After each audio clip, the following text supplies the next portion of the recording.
Auzubillahi minash-shaytanir-rajim. Bismillahir-rahmanir-rahim. Qul huwallahu ahad, Allahus samad, lam yalid wa lam yulad wa lam yakul lahu kufuwan ahad. Jazakallah. Before I introduce the Executive Director of the Global Compact Pakistan, Fasil Karim Siddiqui, I'd like to ask all of you to stand for the national anthem, please. Don't worry if you do not know the words, I'm still learning them myself.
Jazakallah.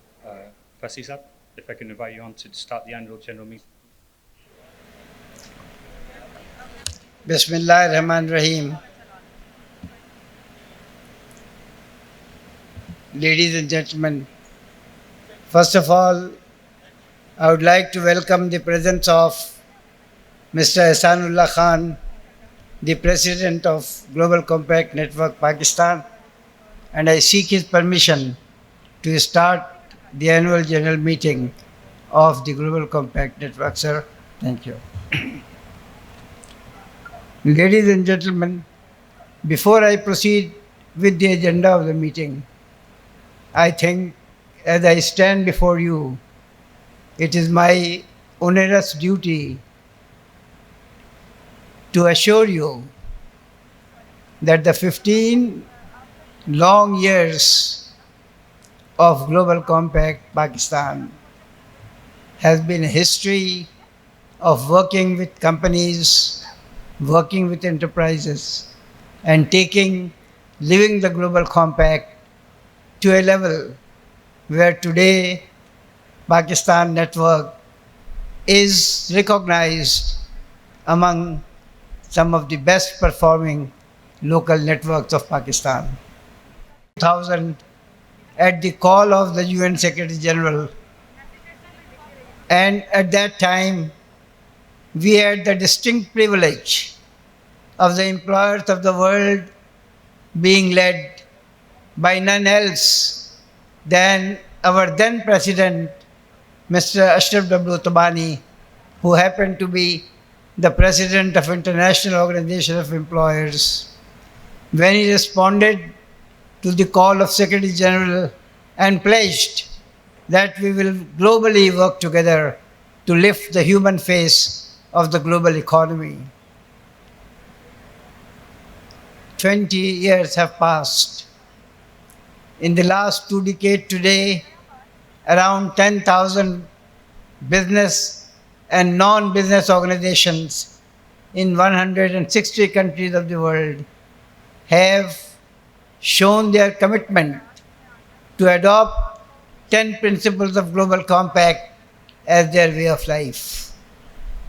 It was no wonder, therefore, that in the Leaders Summit, the first Leaders Summit held at the United Nations, the Secretary General Ban Ki-moon at that time invited the CEOs of the world and made them sit in the General Assembly and addressing them said, "Today is a historic moment in the United Nations history when the seats which are normally occupied by the heads of government are being occupied by the heads of business enterprises."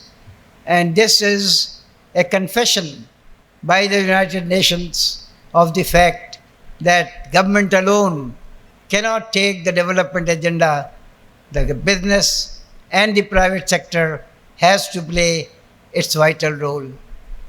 It was therefore no wonder that when the Millennium Development Goals were over in the year 2015, and most of the countries, particularly in the developing world, miserably failed in achieving their targets, the United Nations started setting the agenda for the next 15 years.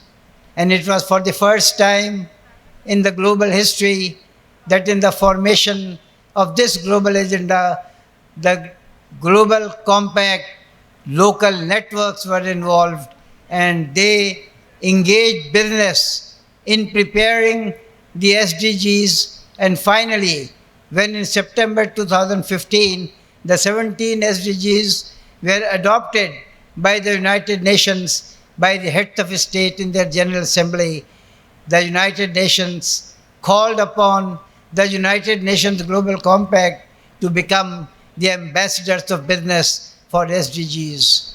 And it is therefore not a coincidence that for the first time again in the history of United Nations, business was engaged and involved as the executor of a UN agenda of social development.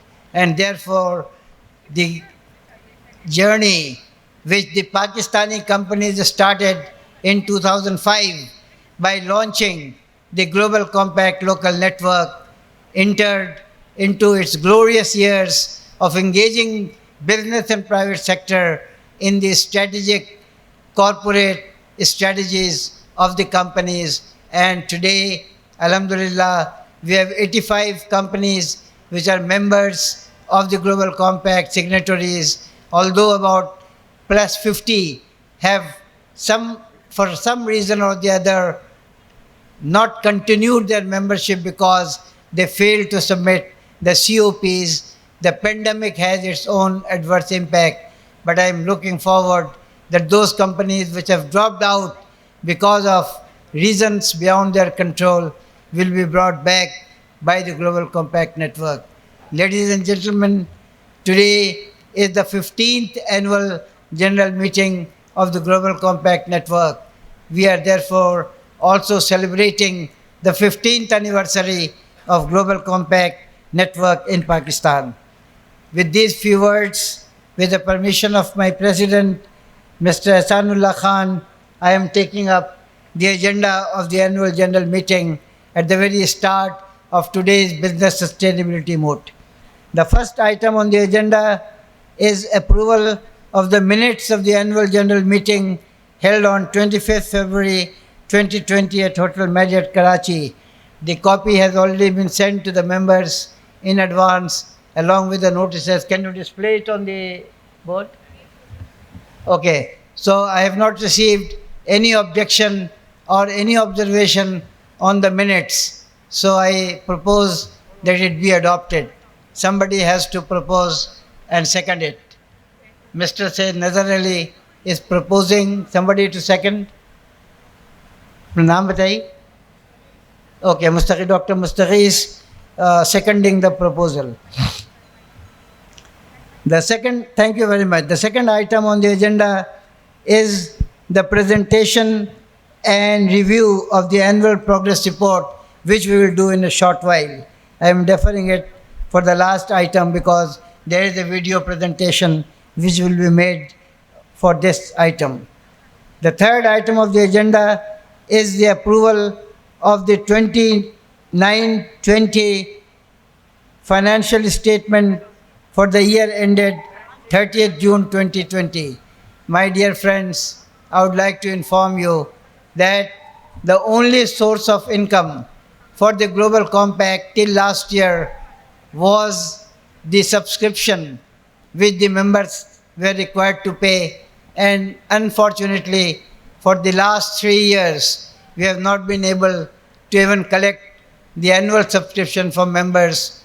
Unfortunately, that was the level of interest which has to increase. However, it was only last year when we discussed the matter with the UNGC, and they agreed for the first time that whatever contribution they may receive from the companies by the United Nations Foundation on account of annual subscription according to their new financial model. 10% of that subscription will be transferred to the local network of that country to support the local network to carry on their activities. It is for this reason that we have been able to build up some activity and some small funding. We also had the advantage of being given a small local grant, LNDF grant as they call it, which facilitated undertaking some of our projects, particularly in the form of equipments and stationery and staffing expenses which were allowed. So the annual statement that you see here is showing a positive result, and inshallah ta'ala we look forward that we should be able to take the Global Compact Network to better heights in terms of finance. At this point of time, the total income for the year 29-20 can be reflected, which is about 2.43 million, and carried over with the last year's, the total income is 6.5 million. The total expenditure is 2.86 million. At this point of time, we have a surplus of 3.7 million.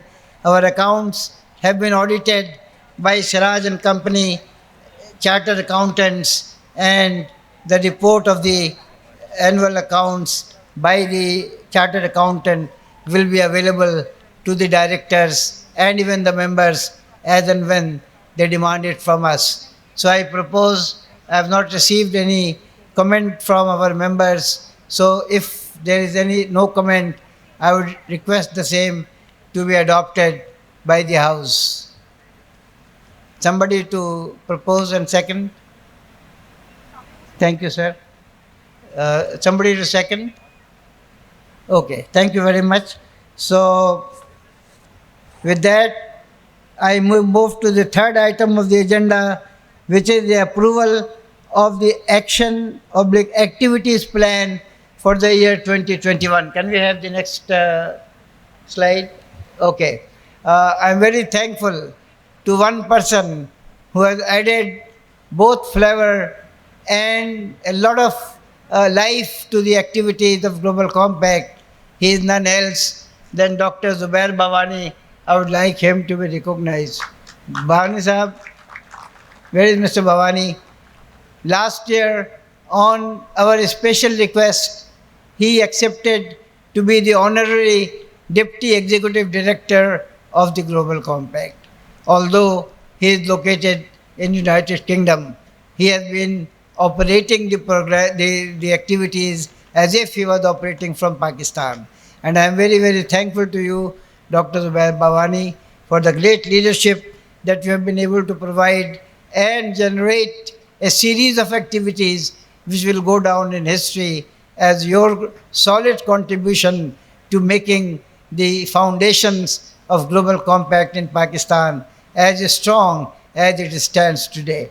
Our activities are already summarized on the board that you see there with 85 members. We have been able to conduct a number of activities which will show. And for the year 2021, almost all quarters of every month, we have scheduled activities. We will send a copy of these activities schedule to all our members. Our only request is that we depend on you for making us active. The more you participate in these activities, the more you will be strengthening the foundations and the strength of the network. So we look forward that these activities will receive not only your approval, but also your involvement, engagement, and participation, so that in spite of most turbulent conditions and in spite of most unfavorable circumstances created by the pandemic, we are able to continue the great struggle and journey which the network has started in partnership with the companies who are our members. Ladies and gentlemen, I propose these activities plan to be adopted by the House. Anybody has any comment, anything to add? You are most welcome to take the stage for a few seconds. If not, you are free to send your suggestions. We are only an email away so that we can modify. We have sent the activities also to our members, and we will once again send it to all our members once it is approved so that we can implement them in letter in the spirit. Ladies and gentlemen, there was a proposal to reduce the number of board members from 27 to 20. Actually, we have 20 elected members from the general membership and 7 co-opted members from various categories. Unfortunately, with the droppage of membership, we have not been able to receive the response from our board of directors the way it should be. So, in the last board meeting, it was proposed that we should reduce the number of our board from 27 to 20. And naturally, if we adopt this resolution, this will be effective from the next term. But what we have done this year is that whatever number of nominations have been received, we have stopped the nomination at that point, and automatically the board members' number has decreased by 4. So we will adopt this proposition if the board approves it. We can reject this proposition if the House so considers, and we can proceed as normal, and it all depends on the House. So I make this proposal. How many of you are in favor of reducing the number of board members from 27 to 20? I see a few hands raised. How many of you are in favor of continuing the number and not filling the numbers if the required number of nominations are not received? So I think the hands raised were in favor of reducing. So, okay, we will adopt this and we will reduce it in the next term. I take up the next item on the agenda, election to the Board of Directors of GCNP for the term January 2021 to December 2023. The first term of this board expired in December 2020, and the new term is supposed to start from January. Unfortunately, due to the pandemic, it was not possible to have the annual general meeting in time. Therefore, the board members continue till the date the new board is elected. Before I announce the list of nominations received for the Board of Directors of GCNP for the year 2021 to 23, I would like to place on record our sincere gratitude and thanks to our worthy President, Mr. Ahsanullah Khan, who in spite of his poor health has provided leadership to the Global Compact for the last 12 years, ever since the demise of its first president, Mr. Ashraf Tabani, in the year 2012, right, sir? 2009. So for the last 12 years, Ahsanullah Khan Sahib not only volunteered to lead this team of Global Compact, but in spite of his poor health, he has been able to provide every possible assistance and guidance. I would request the House to please give a standing ovation to Ahsanullah Khan Sahib for the great contribution he made for the network. Thank you, sir. Thank you, Ahsan Bhai. I would also wish to place on record our gratitude and thanks to the retiring directors of the board. Ladies and gentlemen, I will go through the list of 17 names, 16 nominations which we have received from the general membership of the board. I have received the nomination of Mr. Majid Aziz from Employers Federation of Pakistan. I have received the nomination of Ms. Mehwish Siddiqui from Epla Laboratories Private Limited. I have received the nomination of Mr. Ismail Sattar from Habsalt, Balochistan. I have received the nomination of Mr. Waqar Ahmed from Nestle, Pakistan, Lahore. I have received the nomination of Mr. Osman Mukhtar from Sadaqat Limited, Faisalabad.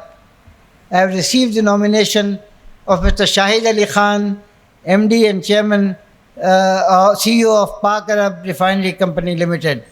I have received the nomination of Mr. Fawad Sumro from Engro Corp and Foundation. I have received the nomination of Ms. Madiha Javed from Kareem Networks.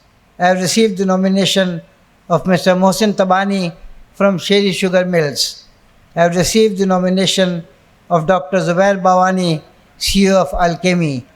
I have received the nomination of Mr. Haji Javed, Ashraf Industries, Peshawar. I have received the nomination of Mr. Nazar Ali, CEO, SGC, Karachi. I have received the nomination of Mr. Asad Abdullah from Indus Motor Company Limited. I have received the nomination of Mr. Raza Ali from Farwar Institute.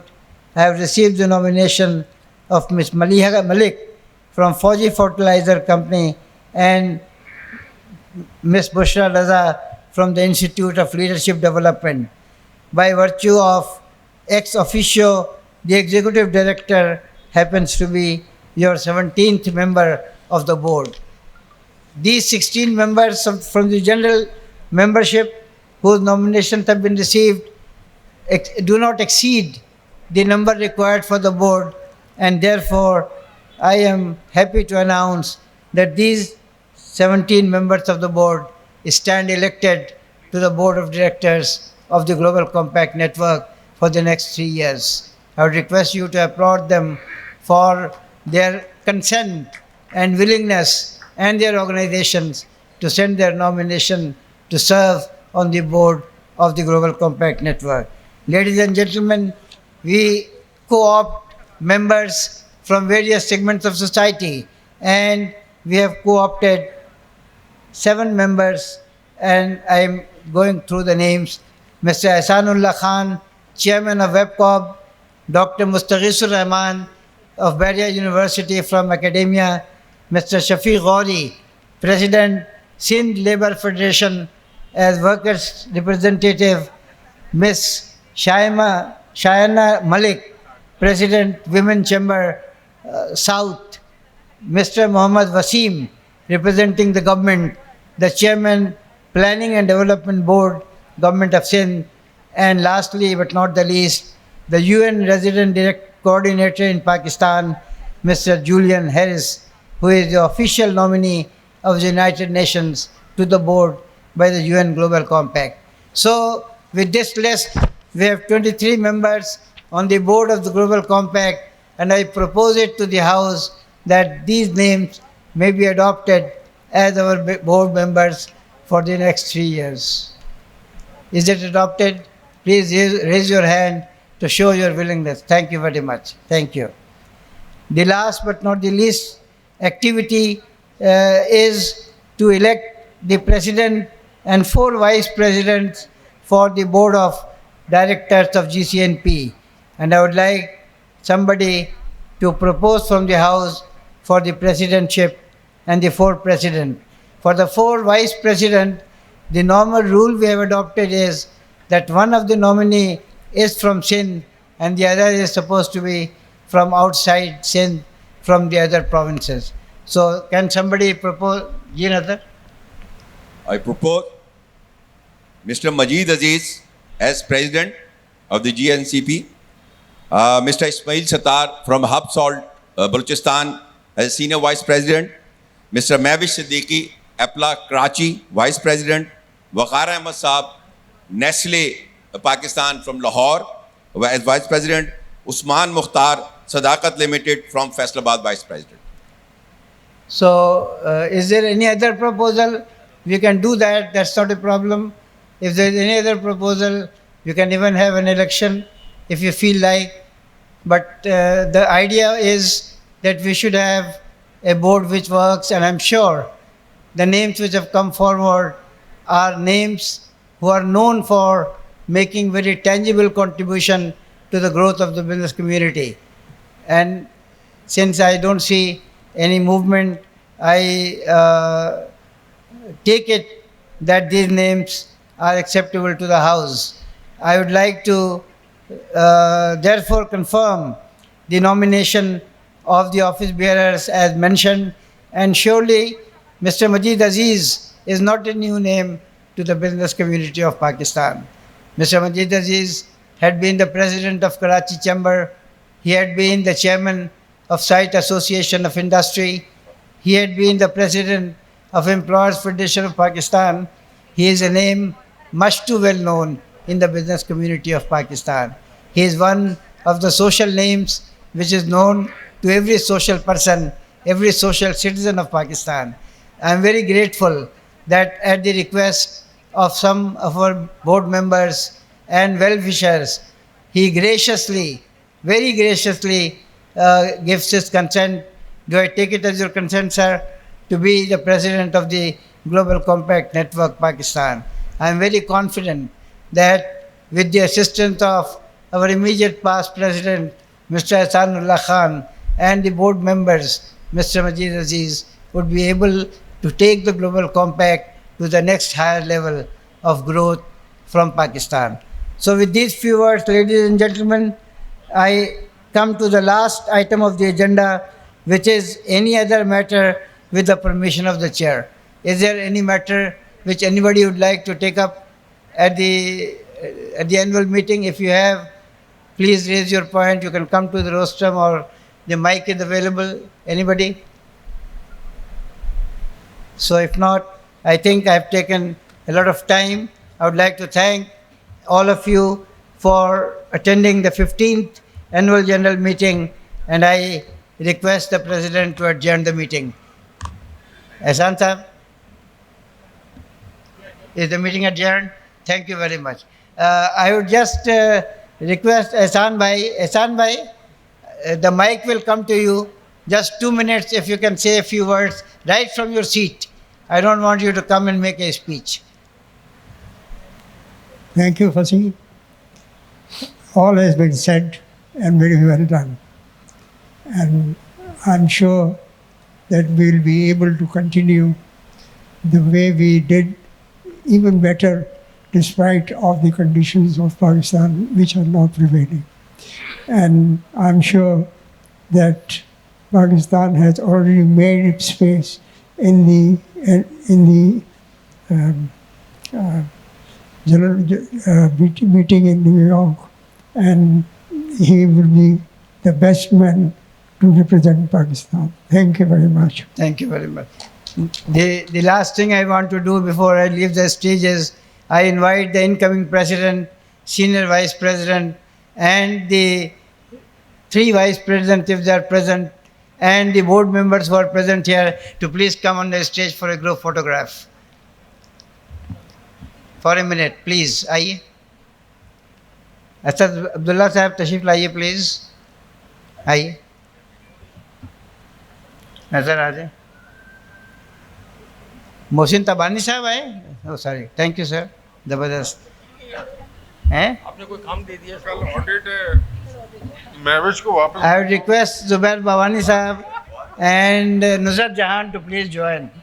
Nusrat, please join the stage. Nidhar आ जाए. हाँ मैं आ रहा हूँ. हसन को बुला. हसन आ जाए. मुर्तजा. आ जाएंगे सब. Hasan and Murtaza. I think इधर आ जाए. हमने ये फोटो के लिए बनाया है ना. आगे आ जाए. हाँ आगे आ जाते हैं.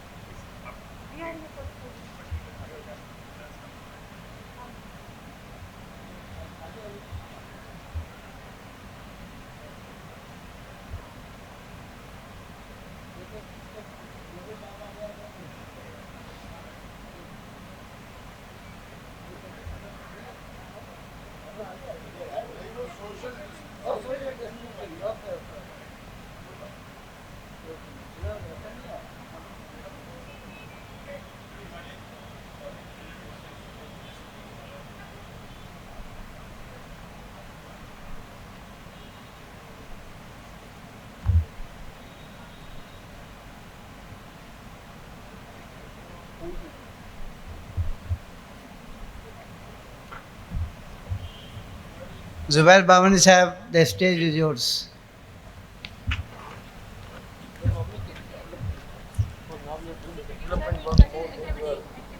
Yeah. अभी हम कर Okay, yeah, the last activity of the AGM was the progress report of Global Compact. So we'll play the video for your information. Please, Nuzat. Thank you.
So that gave you a glimpse of where we are right now. Obviously, as Fasi Saab mentioned, we have some amazing plans for the year ahead, not just in Pakistan, but outside as well with our colleagues in New York, Nigeria, and UAE now.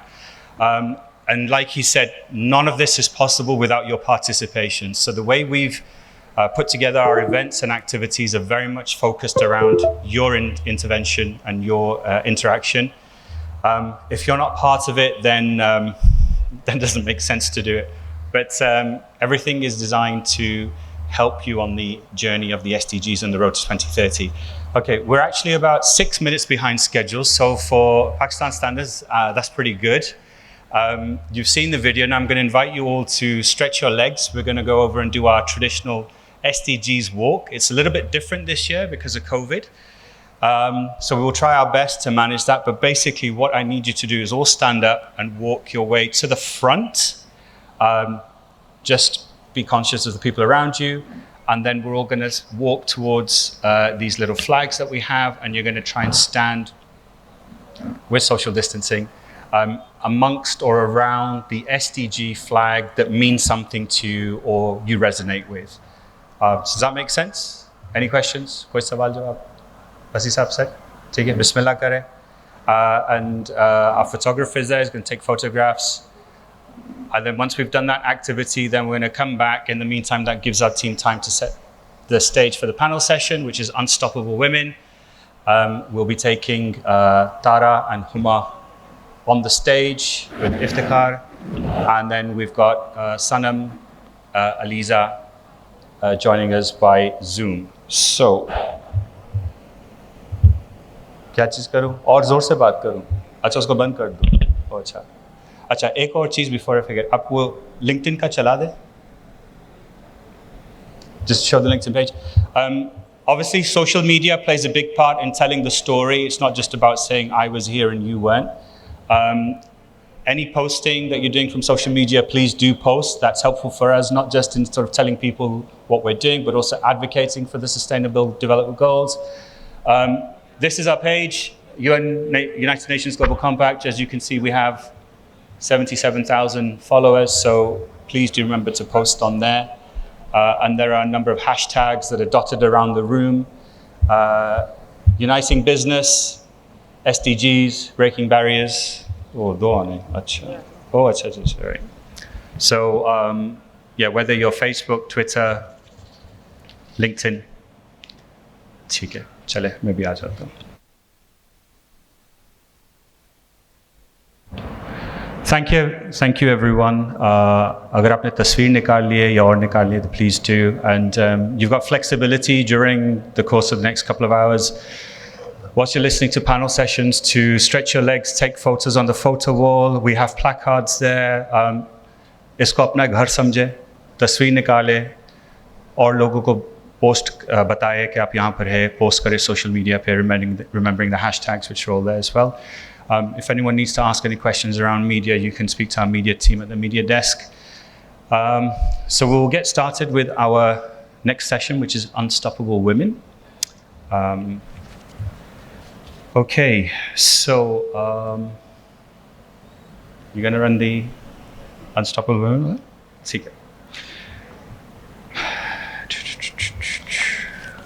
Is everyone comfortable? Garmi sahi nahi, Fat? Up say? Okay, good. Okay, so our next session is Unstoppable Women. This is co-hosted thanks to the support of Interloop. I'm going to actually invite Sadia Naveed, Deputy Managing Director of EBM. Ji? Yeah. Oh, acha. Okay, all right. Slight revision. Just a slight adjustment. Sadia, just before I ask you to come on to the stage and share your thoughts on breaking barriers for women, Majid Sab, could I ask you to come up and give some short words, perspectives, thoughts as you take on this new role? And then we'll move on. Thank you.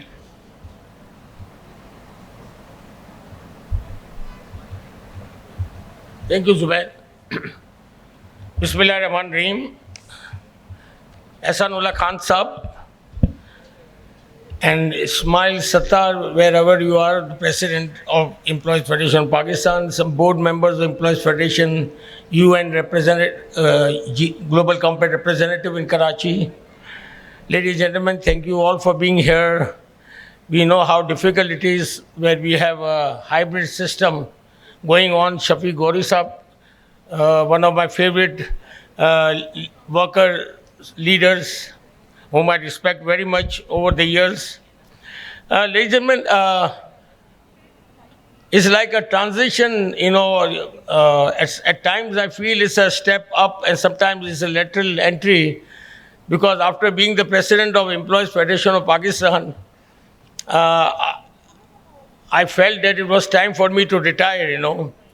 But Fasiul Karim Siddiqui, I don't know, among other powers that he has, he went through the motions of trying to convince me to become president of UNGCP. Now, although this network is a very integral part of Employees Federation of Pakistan also, because it was under his umbrella. And in 2005, when Ashraf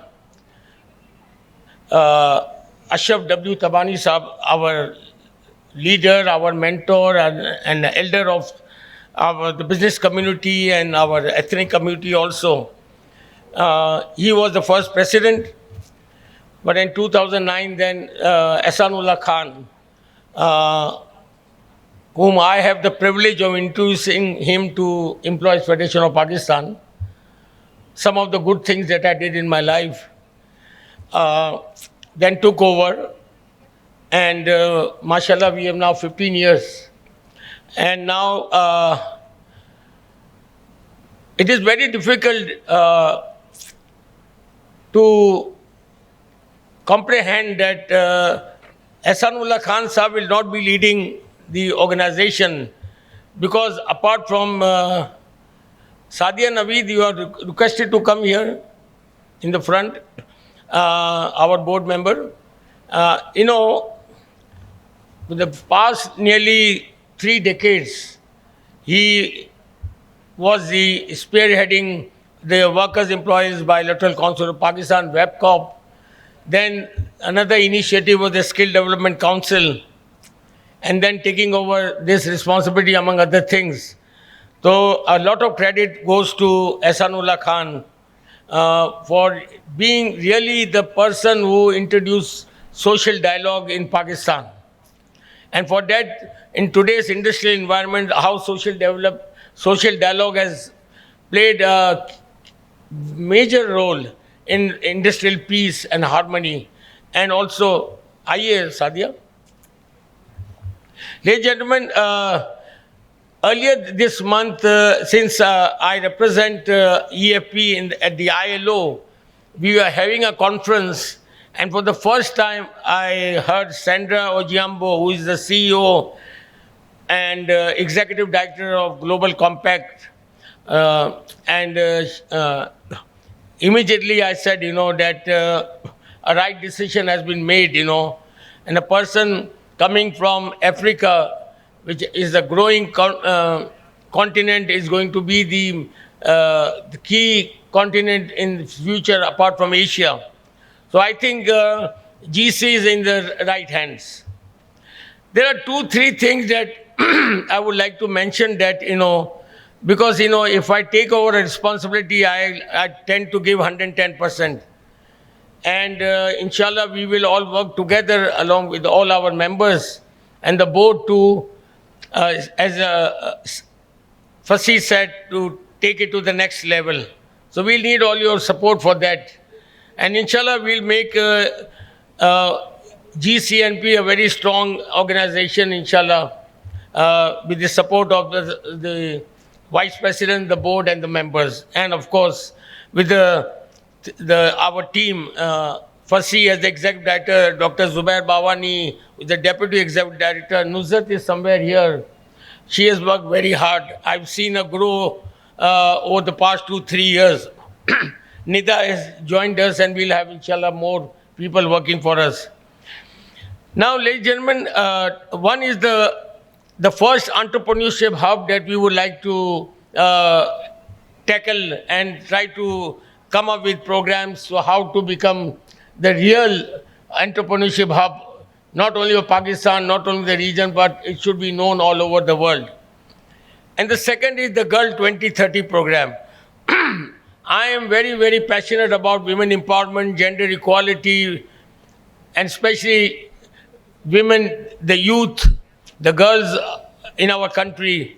And we have to bring them ahead. We have to make sure that they get the prominence that it is ordained not only in our life, but in the Holy Quran also. And we want to promote women empowerment. We want to make sure that women come out ahead and work side by side, not behind the men, but side by side. In some cases, also a few steps ahead, if there is need to be. Now, where is the government here?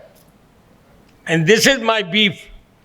There is supposed to be a sustainable development goal division in the Ministry of Planning and Development. And in the last 3 years, Fasi and I have attended one meeting, and that was when Shamshad Akhtar was the caretaker minister. And then we have not heard anything from the government. The P&Ds nowadays busy with COVID. But that does not mean that the country stops working or we don't go ahead with our programs just because of COVID. So I would like to, from the network, we'd like to propose to the government that you set up a website in enumerating all these 17 goals, their timelines, what they have to do, and we make sure that the federal and the 4 provinces update the website with what they have done to achieve the SDG. Pakistan failed miserably in the Millennium Development Goals. I don't think that now we can afford, because SDGs is now not only a subject of the United Nations Global Compact or the United Nations itself, but ILO, GSP Plus, and in the coming years, even our buyers, international brands, they are going to ask us what we have done for SDGs. And I think we cannot be complacent. So let's do a reverse. Let's sensitize the government that you have to now get your act together and not wait till the last moment, which is usually what is done. And when 2029 comes, they'll wake up that, Hanji, we have done nothing for SDGs. So we are going to take up this task and trying to sensitize the government and ensure that we achieve our objective. Secondly, it cannot be done without the support of our partners, all of you. The 84, inshallah it will be more than 84. We all have to show to the government and to the world that what each company has done in its own way to attain the objectives and what goals they are handling. Finally, one thing I would like to say is that we will continue with SDG 8, is decent work and economic growth, and we'll also take the help of Ismail Sattar, who's handling the Economic Council of EFP. And finally, when we talk about the 10 principles that Fasis mentioned, we have to ensure, because 2 are human rights, 4 deal with labor, which we are fully involved. Environment is a big issue. And finally, what we can do, at least to ensure that we take up the matter of corruption that is eating away our social fabric. Finally, my message is always that whatever we do, wherever we go, whatever we say, it is always Pakistan first. It is always sabse pehle Pakistan. Thank you very much.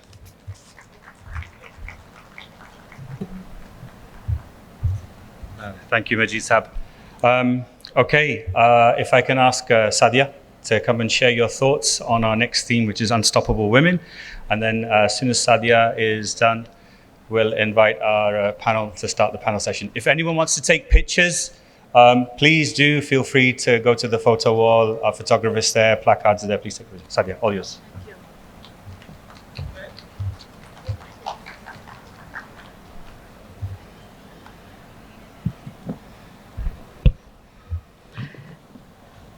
Ladies and gentlemen, all who are here and the ones who are connected with us via Zoom and YouTube, a very good afternoon, good morning, and good evening.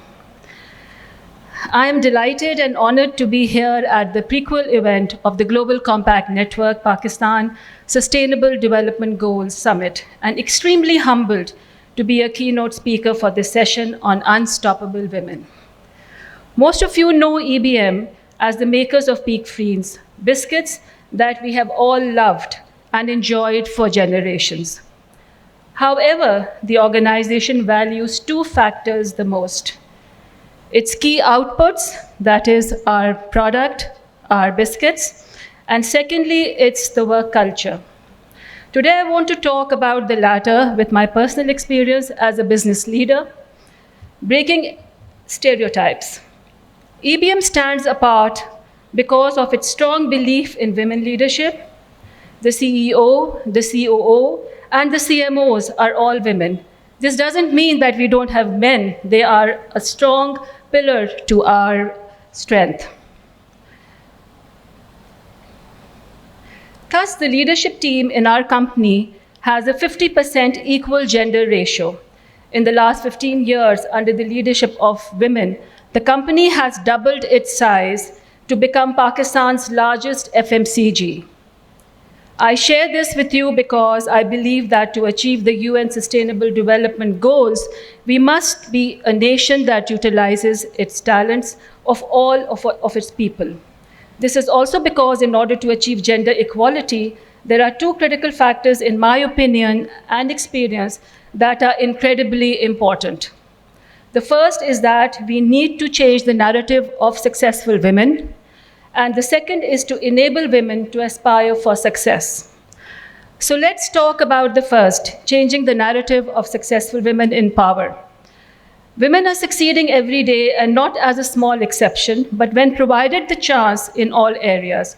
When someone says to you that a woman cannot work in production or sales or in operations or mechanical work or accountancy, we must share our stories, which shows the world that even in Pakistan, women are succeeding in every field, such as mine.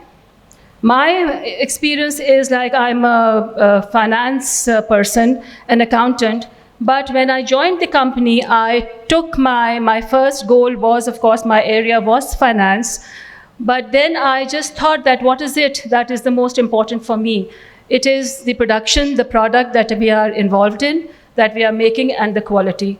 And how do I get to know how it is produced? So other than finance, I stepped in the area of operations, and here I am running two large factories producing 240,000 tons a year, and with highest quality and the biscuits that you love the most, not only in Pakistan, but also abroad.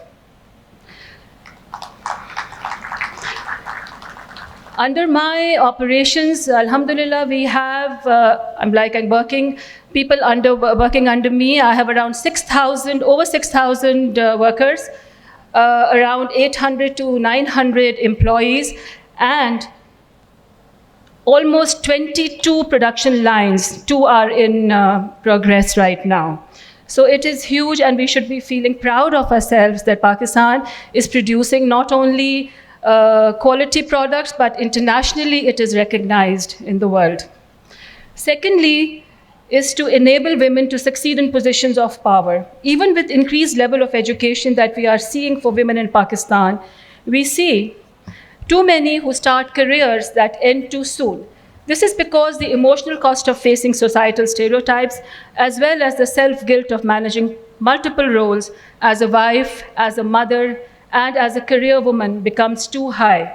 Yet the cost for an organization to have women-friendly and family-friendly policies is a fraction of its operating expenses. In EBM, we do have policies, and we have developed to allow women who work in our teams to have an equal playing field and to showcase their talents without the stress. Through our family and women-friendly policies, we are providing flexibility to our female employees to bring their children to our daycare facility at work and giving them flexible hours. I do understand that it is not easy to be having all these policies in place, because every organization has its own values and has its own ability to equip to this. But I feel as a woman, we need to understand that what is it that we can do to overcome these challenges, and how can we step out of the house, not creating any sort of a, you can say, annoyance at home or trouble or a bad situation at home. So it is, in my opinion, it is a very well match between give and take and respect and regard. And if we all can understand that, we will be able to make our families understand that too. So it is, believe you me, not that difficult as it sounds. There could be exceptions, but still, nothing is impossible. This year's International Women's Day, the theme was Choose to Challenge, as we all know. And it elaborated that challenged world is an alert world. So from challenge, I think the word which is a constant change, it emerges. And it reiterates that change is the only constant, but we need to understand why. So here I would like to say that why were human beings created? God created human beings as, in Urdu we say, Ashraful Makhlukat. And if I translate that, it is the greatest of the God's creation, the greatest to the mankind.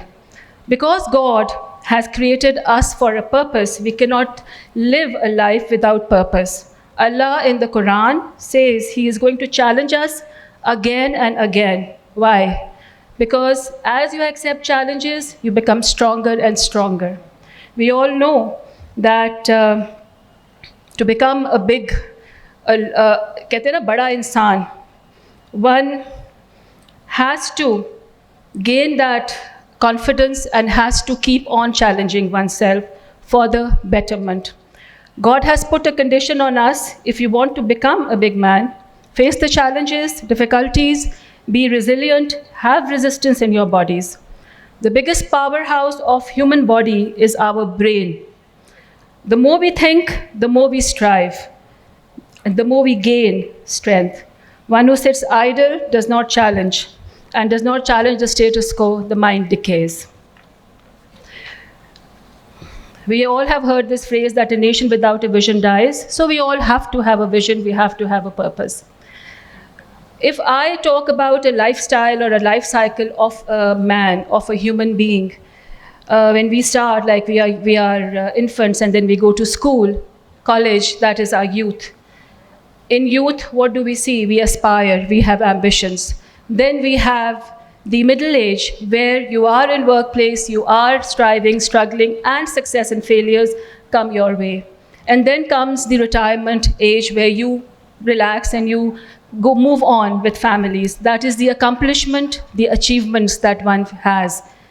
And there is a time when maturity comes in, where all of us have to realize giving back to the society, which is, in my opinion, a large and a living purpose for all of us.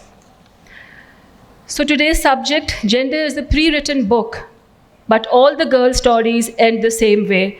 Thousands of girls are forced to become child brides every day. 132 million girls are out of schools and their future is bleak. This I'm talking of the global world. Women are not just to be appreciated as beautiful, as pretty, as quiet, as weak, but it is us who have to choose to challenge this status quo. And we have to put a full stop and change the wings, change the stereotype. We have to put a full stop to this story. You speak up, open your arms. Women should not just be seen standing unnoticed, unappreciated. They need to be heard. Accept the challenge to your daughters, mothers, friends. So your actions, I must say, are our pen, the pencil. Your life is a paper. You are not the oppression of the past. You are so much stronger, greater, kinder. Choose to create history, choose to challenge. A lot of barriers and societal perceptions are based upon our thoughts. 22% women in low-income group desperately need money, and they are earning. But do they have a choice to take decisions, or do they have choice to spend that money that they are earning? No, they don't have. So it is us who have to raise this bar and has to increase the 22% to a higher level, where women on the top in the leadership roles, we have to see them proving ourselves, going to an extra mile, understand the women issues. They can do it if we can do it. So we become motivational and inspirational and showcase our efforts. We have a voice. This February, this is just my little story. Not a story, again, a mind-opening, where I was in the US with my daughter. She's a doctor in Virginia, doing her residency, and we were just driving and she put on the music, and there was this song which the lyrics were, "I love me." I hadn't heard this phrase, I actually hadn't. And I just asked Mariam, my daughter, what is this, Mariam? So she's saying, Mama, it's a very nice song. It is so beautiful. It makes me satisfying. It's satisfying. It's beautiful. It's fulfilling. And there came the thought that, yes, I love me. We usually say, I love my parents, I love my husband, I love my wife, I love my friends, I love my children. But the first thing is love yourself. So from here emerges, I am my own. So believe in yourself as you can do miracles and love yourself to be challenging positions and situations. Why should we women be always told to be quiet and patient? Allah Ta'ala, God, has actually said that you have to be striving, you have to be committed, you have to work hard, and then leave it to me. Be patient, have faith in me, things will be right. And this is again from the Quran, and we have to believe in this. There is no such thing that one cannot achieve. Everything is achievable. So, just to conclude, there are three suggestions or the values which I have been demonstrating and also believe in, which the first one is knowing who you are. You should be able to answer, what do I want in this space and time? We need to be connected to our souls as we are God's creation, not just being successful, leave a legacy or make a mark, make a difference. Fulfill the highest, truest expression of yourself as a human being. Purposeful life, vision, plan it to have a direction in which you choose to be in the driver's seat. Even mothers are in the driver's seat. We have to give them that position because they are actually raising families, children. So it's not only the professional women who are important, it is also the mothers who are important. Second one is you must find a way to serve. I would quote a saying of Sir Martin Luther King, no, not everybody can be famous, but everybody can be great because greatness is determined by service.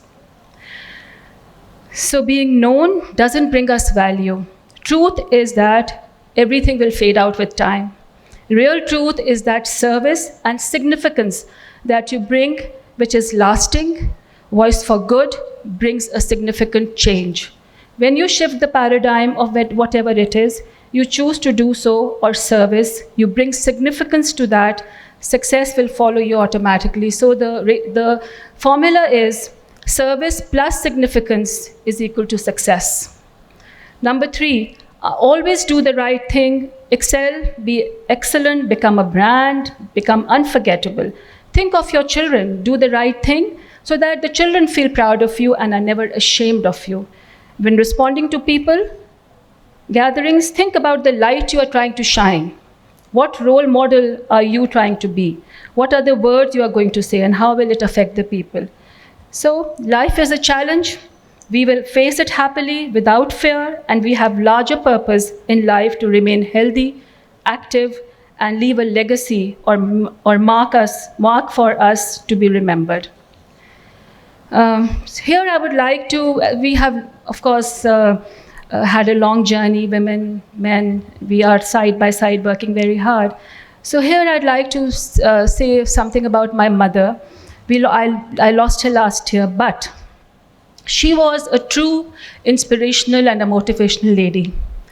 Coming from Peshawar, we all know the northern areas where the mindset and the culture is very different from the cosmopolitan cities we are living in. But getting married, coming to Karachi, having 4 daughters, her main purpose in life was to give us quality education. Whatever, like education is a must. And with that, she taught us values. The most important thing, taught us the importance of constant quest for bettering our lives.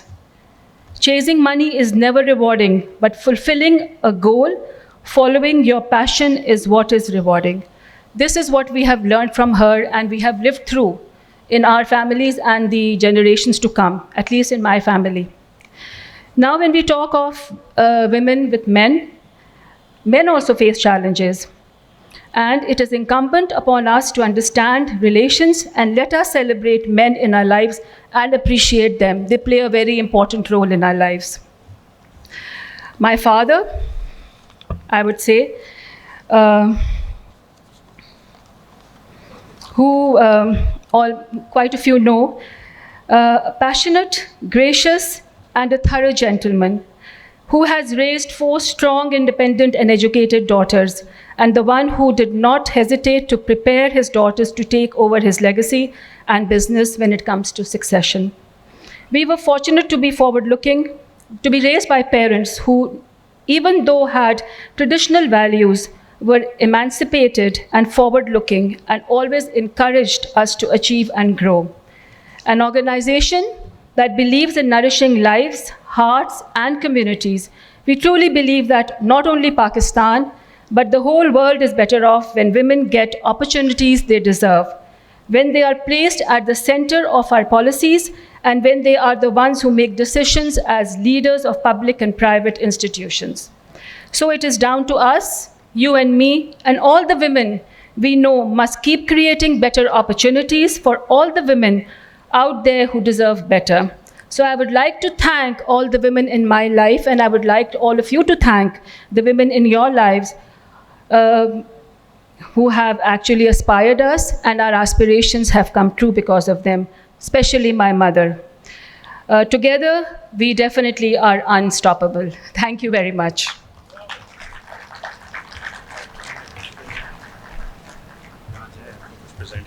Okay. Jazakallah Sadia, thank you so much. Some inspiring words there. Tara, could I ask you to come up just to present Sadia with a memento? Yeah, it's up to you. We've got. We wear a mask and we can be socially distant in giving our awards. This is new for everyone. So, up Tara, ko de de. I think I should remove my mask. I'm taking the memento.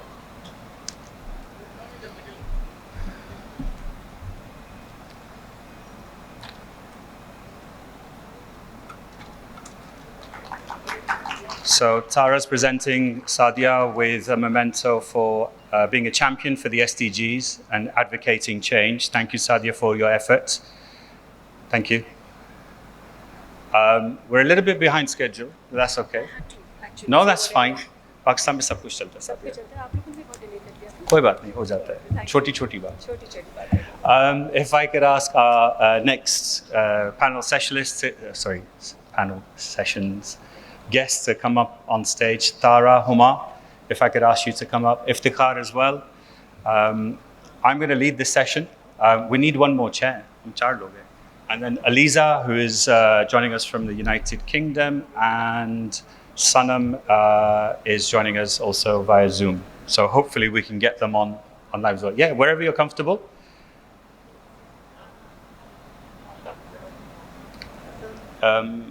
एक और कुर्सी ले आए और ये दोनों mics मुझे दे दें.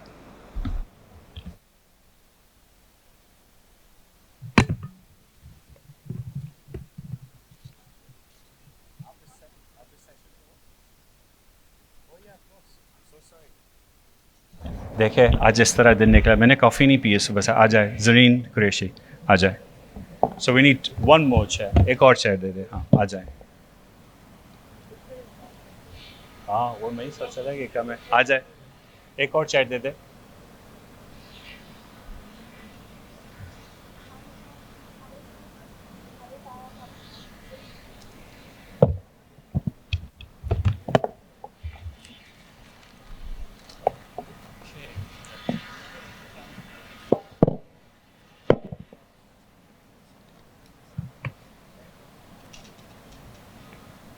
Okay.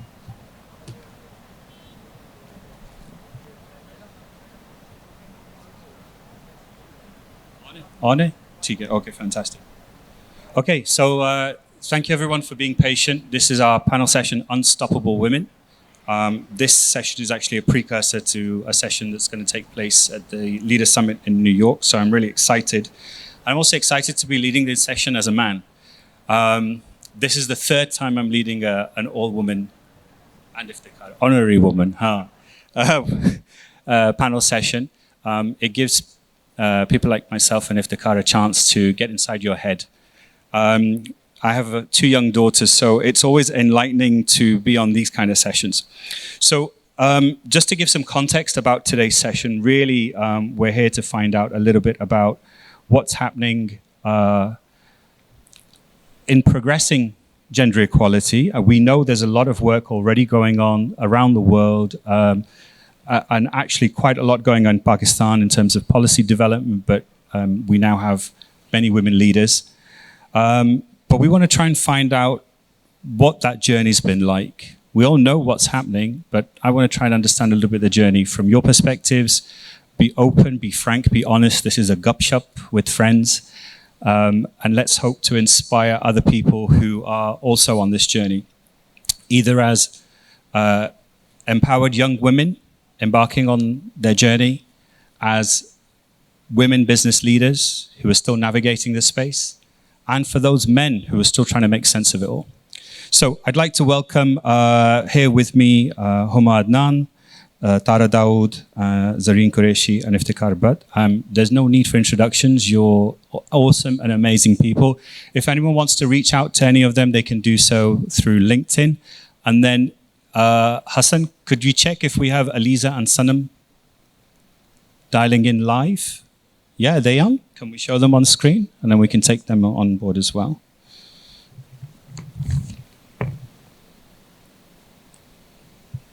So screen share kar le, so we can see.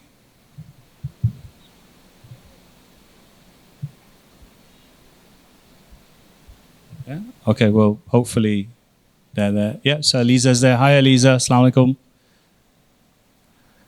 And we've got some other people who have jumped into the session. So Faizan is not until the later session, and same with Mariam. But that's okay. You guys can listen in. Aliza, can you hear us?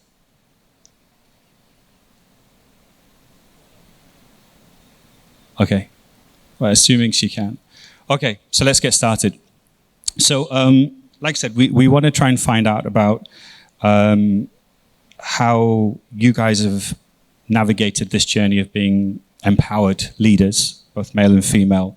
I want to try and find out about what you've been doing to educate your colleagues, engage your colleagues, and empower not just the women, but the men around you as well. I'm going to start off with Tara, you. If you could share your journey, and you guys feel free to jump in as well if you want to add or comment. Thank you, Zubair. So my journey is very this way and that way, Really? beginning with finance, and I'm a specialist in Sharia compliant finance, and then financial inclusion of women, to doing also education of girl, and now an incubation center as well, which is Pakistan's first ever incubation center for women and co-working space, the Barak Center. And some of you may have known a couple of weeks ago, we held the night market by Ladies Fund, Yeah, it was Pakistan's awesome. first ever night market gathering women artisans from across the nation. So it's a journey that's taking us in new and unexpected ways all along the lines of building opportunities for people, particularly women's economic empowerment and education of girls. And has that been fun? Because I know it's not always when you're running a business and doing so many things like you are. But have you had fun along the way, or has it just all been hard work? You know, it's been so much torture, Zubair, you can't imagine.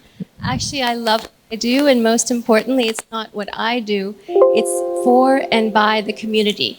So what's been really amazing for me in this journey is that it's a community working together for a community. Wonderful women like Huma, who's one of our commendation winners in fashion at Ladies Fund, has done so much herself.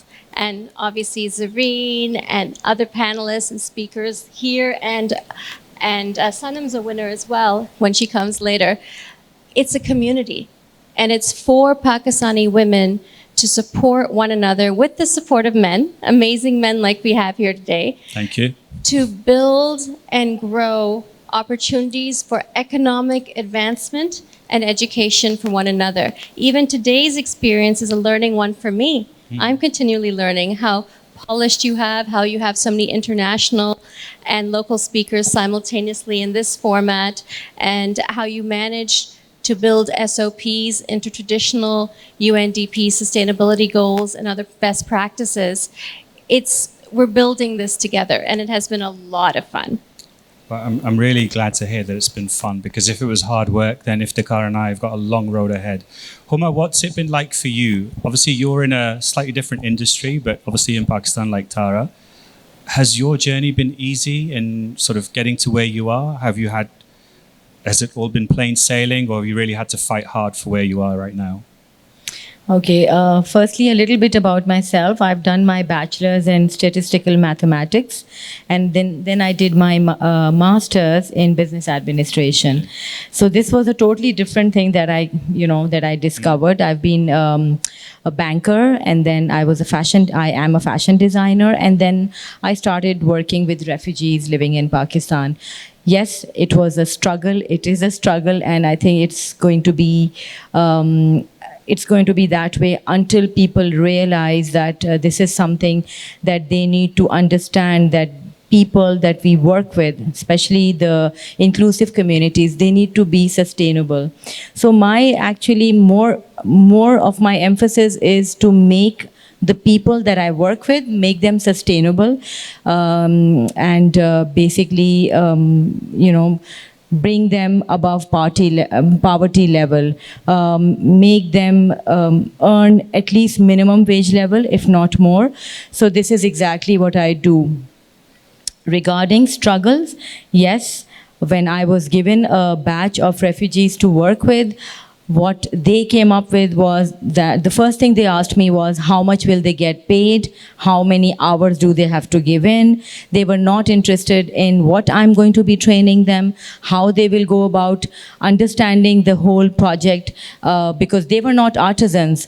They were simple women living in their homes with maybe 10 other family members. And yes, they were living in below poverty level. For them, any vocational training is a money-making thing. I mean, for them, if the government does it, if UN does it, if any other organization does it, what they only want to see is how much money they are getting out of this training. So it was extremely difficult for me to make them understand that this is not it. You need to move forward. You need to basically become sustainable in what you are doing. It doesn't end when the training ends. It needs to move on. So this is the struggle I faced, and even now, my first batch has disappeared. It's not there. So I don't know where they've gone. So I have to restart again with the next batch and another batch and another batch. So yes, it's a struggle. Not just for me, also the organization that I work with. Because for them, it's just a lot of paperwork. They just need to make the report look very good. Okay, 100 women trained and dusted. So this is not how the concept should be. For me, it is something very close to my heart, and I wanted to move forward. For me, it is making a supply chain, and for me, it is marketing their product, making the supply chain, and selling the product so that in return, their homes run, and in return, they become sustainable, which everybody doesn't understand, neither the organization that we work with, nor the refugees or any other inclusive community that is there. So it's a struggle. So in that struggle, I'm seeing a lot of opportunities. One of the things, I'll just give my 2 pence worth, as they say in the UK. I have an issue with the word refugee. I don't like it. I don't think it's fair to call someone displaced or refugee. So if I could request that everyone is conscious of that and we come up with a new word, whatever that may be in our lifetime, that'd be great. Displaced is better. We call them displaced. Yeah, something different. But I get your point, and I know that most households, everyday households, first priority is कि घर पे खाना है या नहीं है. Exactly. बच्चे की minimum wage level is at least something that one needs to look into, not like just one training and that then finished.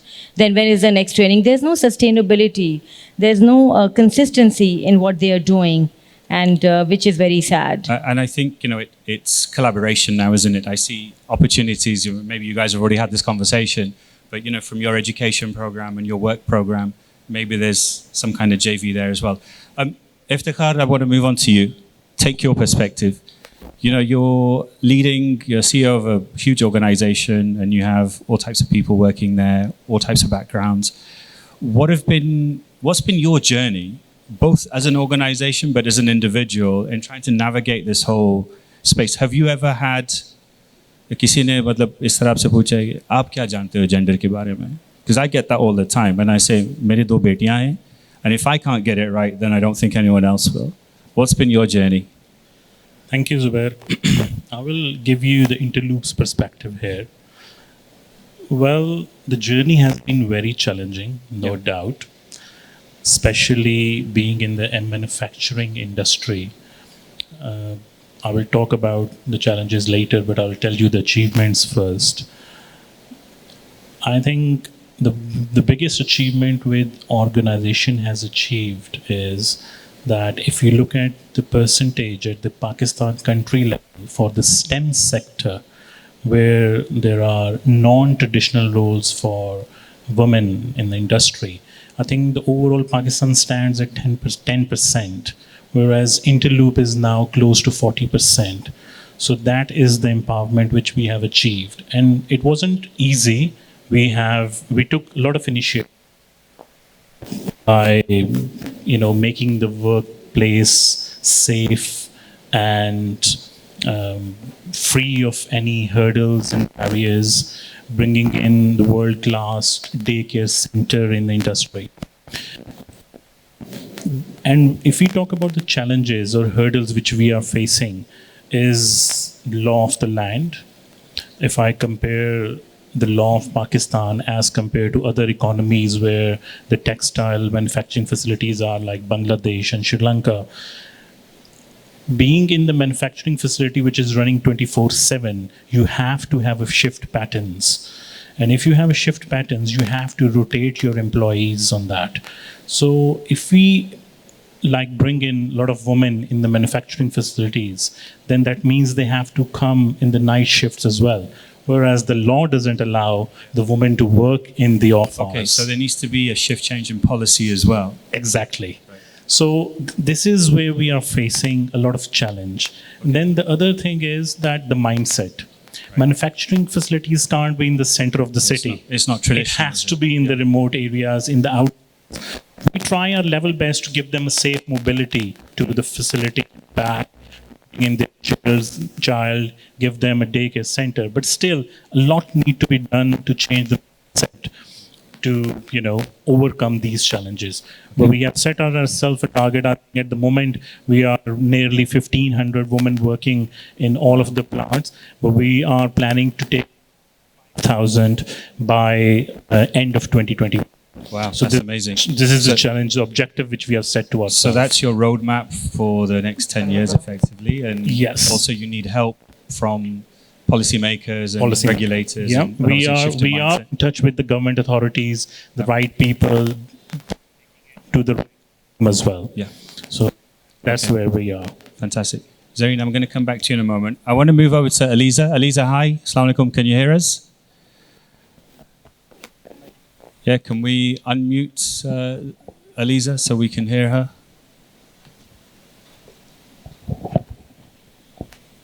Can you hear us? Yeah? But we can't hear you.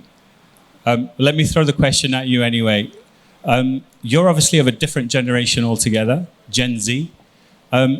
What's your journey been like from your Gen Z perspective in terms of seeing where women are placed now in terms of work, entrepreneurship? Iftikhar talked about mindsets being changed, and that's still work in progress. Are your parents okay with you doing the stuff that you do? What's going on in your life is basically what we want to know, so we can better understand your journey, and hopefully that can act as inspiration for other young women out there as well. Sound on, kar de? I think we can't hear you, Aliza. Just bear with us. Hassan? He's going to ask to unmute. Okay, we seem to be having some technical difficulties. Obviously, you can hear us, but we can't hear you. Let me come back to you in a minute. The guys are going to try and work out. Sanam, are you there? And it says someone, so I apologize. Sanam, can you hear us? Okay, so technology के साथ यही होता है. We're clearly a generation that doesn't really get. We'll come back to both of you. Okay. Zareen, let's come over to you. So you're with an amazing organization that's doing great stuff in Karachi. We'll come back to that in a moment. So obviously, it's Charter for Compassion, but my question actually was not directly to you, but I can't help but ask you anyway. So do you think in your journey, as we've been trying to navigate both men and women on this journey for women empowerment or equality, and I don't mean equality in the same way that perhaps, but equal, there's a lot more to it than that, parity, I think. Do you think you've seen compassion along the way from men? And have you seen compassion from women as well in inspiring other women to move up the ladder? Assalamu alaikum. I would like to share a little bit information about the organization that I work with. We have around 650 employees working with us right now. And we're not just in Karachi, we're all over Sindh and we're in Balochistan as well. And we have 65% of this total lot. I represent those females and the 35% male as well. When we talk about compassion, CFC works on mindset change through behavior change. It's a lot of struggle, honestly speaking, because when you talk about compassion, people usually associate it with your religion, that only Muslims have to be compassionate or any other religion. So whenever you're saying your namaz or whenever you're saying your prayer, then only you have to show your compassion, or while you're doing charity. No, that's every day, while talking, while sleeping, while walking, while breathing, everything is about compassion. It's about your experiences, it's about how you live. And yes, I have seen compassion not just from the female side that I work with, but also the male side that I work with. I work in a lot of areas where it's very difficult to travel. I work in a lot of areas which are so remote. There's no electricity, there's no phone service available over there. Internet ka to sawal hi nahi paida hota. Traveling over there, working with those people over there, I have seen how men have helped us, and not just the organization that I work in, but the men at the site as well, but the men in the villages as well. I have seen compassion in a very different form. Like हर जगह compassion है अपने different forms में available. आपको अगर कोई गर्मी में खड़े होकर पानी भी पिला रहा है और वो एक ऐसा एरिया है जिसमें औरतें कभी बाहर नहीं निकलती, so that is also compassion for us. We recently started working in Kambar Shadat Court, and one of the areas is very, very close to Balochistan, and it's the border area. आप वहाँ पे travel नहीं कर सकते until unless you have an SUV. आपकी SUV ख़राब होती है, आप उतरते हो, आपके आसपास कोई नहीं होता सिवाय कुछ मर्द हजरात के जो वहाँ पे काम कर रहे होते हैं, मगर वो भागते हुए आते हैं, आपको पानी पिलाते हैं और आपकी मदद करते हैं. They don't know us, we don't know them. I believe this is also compassion, and this whole scenario gives me hope in my country, in the work I do, and also to strive. I recently had a daughter, she's also sitting over here. उसकी वजह से थोड़ी सी देर हो गई थी, वो पीछे बैठी हुई है. तो something that I learned throughout this journey, जब मैं expect कर रही थी कि एक औरत की different जो roles responsibilities होते हैं, वो हम जब एक शहर में काम करते हैं वो different होते हैं, जब हम गांव में होते हैं वो different होते हैं. हम भी स्ट्रगल करते हैं, वो भी स्ट्रगल करते हैं. हर कोई अपनी जर्नी जो है वो जी रहा है और हर कोई अपनी जर्नी के अंदर सर्वाइव भी कर रहा है, प्रॉस्पर भी कर रहा है. So I believe compassion exist in every form in my country, everywhere in the world, I believe. And will that make it easier for us to break barriers for women? So to a certain extent, yes. To a certain extent, no. We work very closely with the government, and trust me, it's not easy to convince them to do something. One of the incidents that happened recently is we have an all girls school in interior Sindh, और वहाँ पे drop out होता था लड़कियों का 9th और 10th में. So when we asked the parents कि क्यों लड़कियों को आप छोड़ देते हैं और क्यों, तो उन्होंने कहा कि हमारी जो फ़ी है वो बहुत ज़्यादा है और इसके अंदर ये होता है कि हम बच्चे लड़कों के दे देते हैं क्योंकि उनको कमाना होता है. It was not something that I wanted to accept, and it was not something that I wanted to take, go further with as far as the projects are concerned. We went to the court, we went to the government, बहुत struggle करी. Trust me, government भी अपनी तरफ से वो करना चाहते हैं जो बहुत दफ़ा नहीं कर सकते because of the bureaucracy, because of all the rules and regulations they also face. बहुत लंबा process होता है. And after 2 years of struggle, we were able to decrease the fee for 9th, 10th and 11th and 12th grade, and this was not just for girls, this was also for boys. So अब 9th, 10th, 11th, 12th की अगर फ़ी कम है तो उससे हमारा drop out control हुआ है, उससे हमारी इनरोलमेंट इंक्रीज़ हुई है, उससे 9th, 10th, 11th, 12th के बच्चों ने पेपर्स दिए हैं. We recently again submitted a petition right now working on since you were talking about displaced people, so there are a lot of people जो बच्चे 9th और 10th के papers नहीं दे सकते because उनको बेफॉर्म की ज़रूरत होती है. According to the law ऐसा नहीं हो सकता. वाई? बिकॉज अगर नादरा का लॉ पढ़ा जाए और 25A पढ़ा जाए तो उसमें everybody has the right to education if that person is born in Pakistan. So we working on that as well and इंशाल्लाह will be able to make this happen for them कि वो 9th, 10th, 11th, 12th के papers दे सकें. And this is not just for girls because girls की majority है but for boys is well इंशाल्लाह. Okay, thanks. Aliza, are we connected now? Hassan हो गया? आवाज़ आ रही है? Do you want to say something?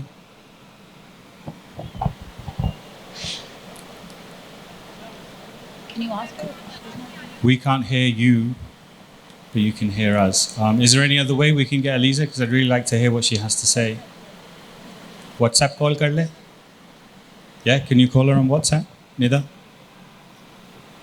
All right, Aliza, we're going to call you on WhatsApp. Is she there? Okay. So we'll do a WhatsApp pe call kar le, unko le le. I have a question that came in through, I was just obviously well, I'd like to say we were trending on social media, but I think we're far away from that. Some tweets coming through. So one is, I'm just going to read out one and whoever wants to answer it. Okay, amazing panel session. Love what you guys are talking about, but clearly there's a lot to talk about. We know that. This is just a teaser trailer. There's lots more to happen. You've not really talked about men. Fair point. Tara, Huma, and Sareen, do you have anything to say about what us men need to do? I know Uzma tells me all the time, Zubair, you need to listen a little bit better. Do you have any comments?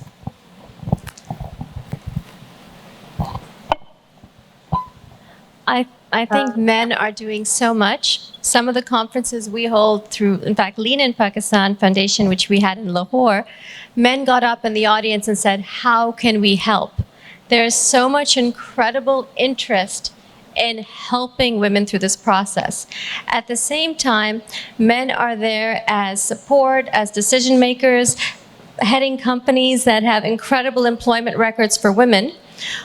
One of the things we've done recently is advocate for 20% of all jobs in the financial sector for women, and the State Bank has announced that new policy, and we hope SECP will follow. These changes could not happen without the support of men. So one has to appreciate that the community that's working together for our community is one of men and women together. And it's when we isolate ourselves that we don't have either the strength or the ability sometimes to uplift ourselves. But because the community is working together, it's making a difference. So I applaud what men are doing. I also strongly, strongly advise men to ask.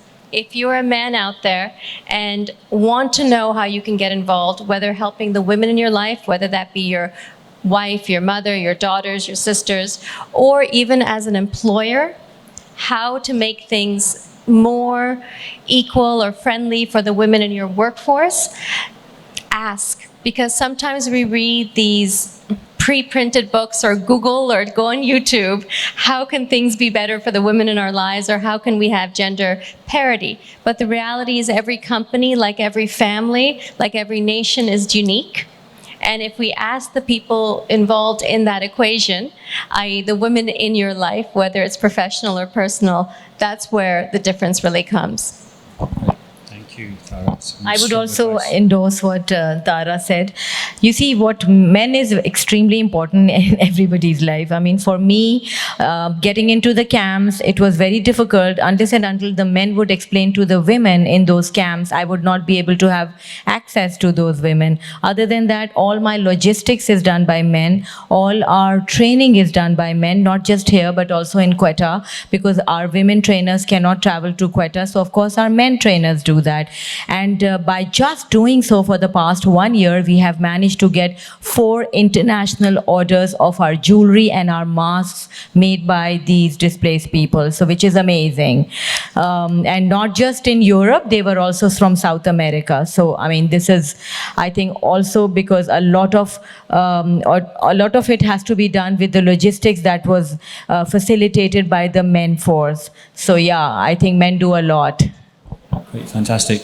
I've got one other. No, you want to say something? Yeah. Please do. So I would mention कि if it was not for them, हम सब यहाँ पे नहीं होते. Number one, उनको जो एक what I would want them to do is to accept what we are, how we are, because it's at time difficult to make them understand कि किस situation में we're working and किस situation में हम बैठ रहे हैं, किस situation में खड़े हो रहे हैं. So if they accept us and do not want to change us, I believe that's the best that they can do, because let us be who we are. And that's what I've also asked the people in my organization to, because working under a female boss, it's not easy at times, trust me. मैंने खुद उनकी शक्लों पे frustration देखी है बहुत दफ़ा. So it's not easy. I've been there too. So it's not easy, but वो काम करते हैं, सुनते हैं, मदद करते हैं. मैं भी उनसे मदद लेती हूँ, वो भी मुझसे मदद लेते हैं. But honestly speaking, they've accepted it कि yes, females can also lead. So they've accept us the way we are, I believe. Iftikhar, what's your view? What's your advice for women? Careful, आराम से संभाल के. No, I'll second what Tara said, that I think we have been following literature a lot. Yeah. We have not asked.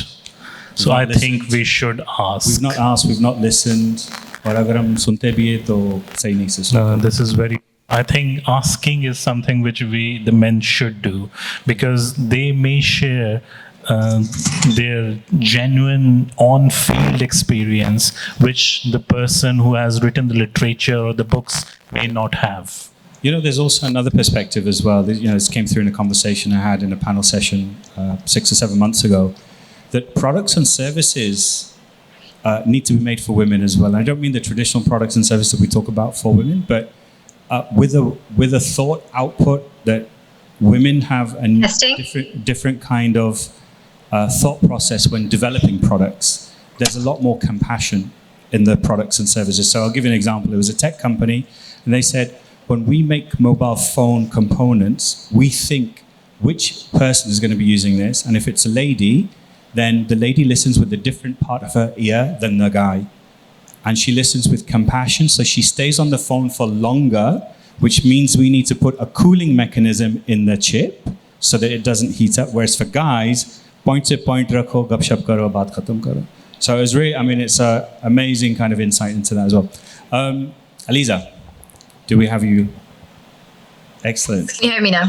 Fantastic. Right. So what are your thoughts? How are we breaking barriers for women, and what makes people like you unstoppable? So, I loved hearing everyone in the panel today. I think what I and other panelists share is an opportunity for South Asian women in the room to imagine and believe in what they could all become. For a long time, I believed heavily in the quote, "You can't be where you can't see," because I rarely saw anyone like me when I looked at covers of magazines, in our politics, or leading their own business. And this concept does not have to be true for a Pakistani woman. I confidently proclaim that being Pakistani and being a woman has never felt like a challenge to me. For a lot of privileges that I did have growing up, I was very privileged and lucky enough to receive full-time education, to be at university now. But at the same time, there's a stark irony. I'm in London now, I'm from Britain, and think it is the right that as a woman I'm paid the same as many male counterparts. I think it is right that I should be able to make decisions about my own body. I think it is right that women be involved on my behalf in the policies and decision-making of my country. I think it is the right that socially I'm afforded the same respect as men. But sadly, I can say that there is no one country in the world where all women can expect to receive these rights. And no country in the world can say yet that they have achieved gender equality 100%. It's a long journey and it's a very tough one. These rights I consider to be human rights, but I'm one of the lucky ones. My life is a sheer privilege because my parents didn't love me less because I was born a daughter. My school did not limit me because I was a girl. My mentors didn't assume I would go less far because I might give birth to a child one day. These influencers were the gender equality ambassadors that made me who I am today. They may not know it, but these are the Edmonton feminists who are changing the world today. And we need more of these. I've seen young men suffering from mental illness, unable to ask for help, for fear it would make them look less macho. And in fact, the suicide is the biggest killer of men between 20 to 49 years of age, eclipsing road accidents, cancer, and chronic heart disease. And I've seen men made fragile and insecure by distorted sense of what constitutes male success. Men don't have the benefits of equality either. I think both men and women should feel free to be sensitive. And if a woman recognizes that, that's what makes her unstoppable. That's what makes an individual unstoppable. Both men and women should feel free to be strong. It is time that we all perceive gender on a spectrum, not as two opposing sets of ideals. And if we stop defining each other by what we're not and start defining ourselves by what we are, we can all be freer. And just on this tangent, I'm going to go a bit further. I've been asked about work-life balance in almost every other non-political or non-academic interview. Yeah, that was and I think there's a problem with the question. Why are women even asked that? So many people have asked, how do you balance your career with your workload at home? I understand that this is a question of vital importance to many people, particularly to other mothers and young girls who are artists trying to get their work done. I know that I feel for everyone in the struggle. But until I see a male writer ask the same question, or a male influencer, I'm going to respectfully decline to answer it. I think in improving gender balance, women may hold the keys, but it's almost as if men generally still control the locks. And why is that so? There's clearly an overall expectation that the burden of managing a household, of cooking, of looking after everyone, of raising children falls primarily to women. And obviously people think that for a reason, which is that most women actually do spend more time than their husbands on house or childcare or cooking. But the assumption also reinforces the gender dynamics as much as it is harmless. It occurred to me recently that families and friends know all about what their daughter wants her home life to look like, how many kids she wants, what she wants to do to name them, how old she wants them to be when she gets married, in addition, what job she wants to pursue. But we aren't really asking the sons about that stuff. How many kids does a son want? What age does he want to get married? What does he want to name his kids? He wasn't bringing it up, and no one is asking sons these questions. They're interesting points that you raised, and they were some of the tweets that came through. Zubair, what about the work-life balance of an everyday woman? So thanks for raising that point. This is all we've got time for.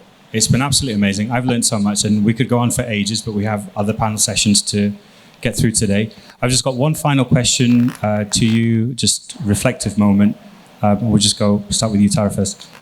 You wake up on the 1st of January 2030, you have your lovely espresso or cappuccino in your hand. What does the world look like to you on that day when you look back on the last 10 years?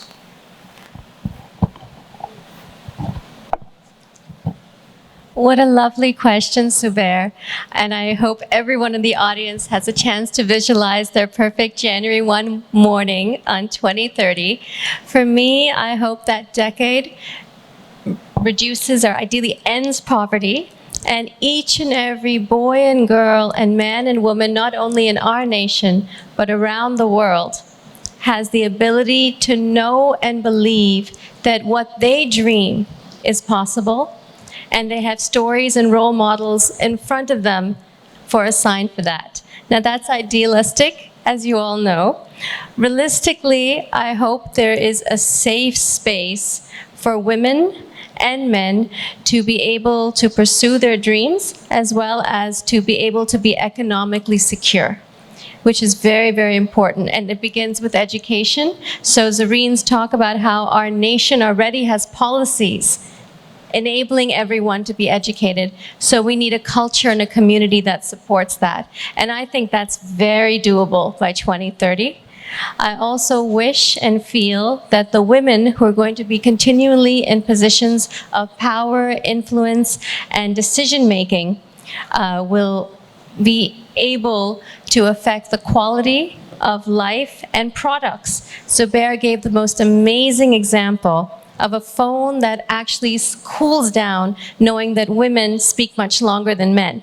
Just those little perceptions, once they're in lines of influence, and those could even be just the fact that more and more women are on board seats. That in itself can make a huge difference by 2030. Thank you. Huma, what does 1st January 2030 look like for you? I think for me, 2030 should be, I should be able to breathe in fresh air without the mask. I mean, that should be my first thing. Other than that, of course, I want the world to be free of poverty. I want the inclusive communities to be a part of any country's economic growth. And I want education to be the #1 priority for everybody. So that's what my motto is. Iftikhar, what's your 2031 looking like? I wish we should have a safe and clean world with zero poverty, and equality has to be there. All right, amazing. Zareen, what's yours? So, the motto I've been working with, Saaf Suthra, Mehfooz aur Behtar Pakistan. The Pakistan where we do not have any restrictions on talking, a Pakistan where we can talk very openly about Abdul Salam and what he did for us, a Pakistan where there is no sectarian violence, a Pakistan where every religion is free, every person is free, and a Pakistan that Muhammad Ali Jinnah dreamt of. That's what my dream is in 2030, inshallah. Awesome. Aliza, what's your 2030? Now, will you be having coffee or will you be having an Earl Grey tea is the second question. But what does your 1st of January 2030 look like? Well, I'd really hope that as a UN ambassador, I can proudly say then that we've achieved the SDGs, all 17 of them. And more precisely, I would love that we have achieved different things in health, education, and climate. In health, about health equity and equality for all, ensuring that every person, no matter what ethnic background, what ethnic minority they're from, does have access to affordable healthcare. Education for all, and lastly, climate action in a way that promotes gender equality, that promotes the voices of those that are most affected by climate change. And we're all a happy, lively community around the world. We can start by encouraging our daughters and sons to think about both sides of their lives, family and work, citizen, global responsibility, and we can remember to ask everyone in our lives how they juggle it all. Okay, awesome. Guys, that's all we have time for. I'm going to invite you back for online, offline, hybrid, virtual, jaise bhi kar sakte, because there's so much to talk about. I don't think we've even touched the tip of the iceberg. Aliza, thank you for joining us from London. I'm going to ask, we've got some things to present to you for being champions. So I'm going to ask Mehwish Siddiq, Ismail Sattar and Majid Aziz just to come up and present some little tokens of our appreciation for being really great champions for advocating the SDGs. And then we've got Fatima coming on board, who is going to speak for the first time. I'm sure she's nervous, but she's got her mum and dad there. And she's one of our unstoppable women of the future. So if I could ask you just to stand, take a point on there. And कुछ तस्वीरें भी हो जाएगी. आप लोग भी आ जाए, please present कर ले. So Nida's got the shields. I wish if you could present to Tara. इधर आ जाए. आगे आ जाए, we all can come. Yeah, that's fine. Come forwards. And again, we're still trying to understand protocols and SOPs, so we'll just have to, as someone said to me earlier, wing it. Ajay. It's not that bad in Karachi. Abhi aa jaye Iftikhar. But sir, please come. Zubair, ab idhar aa jaye to बैठ लेना. Setting नहीं होगी.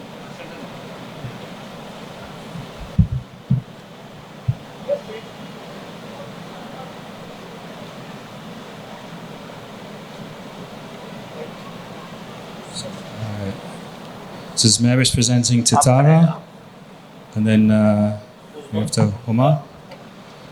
Don't forget, if you're going to post on social media, remember the hashtags Uniting Business, on LinkedIn, United Nations Global Compact. Aa jao main.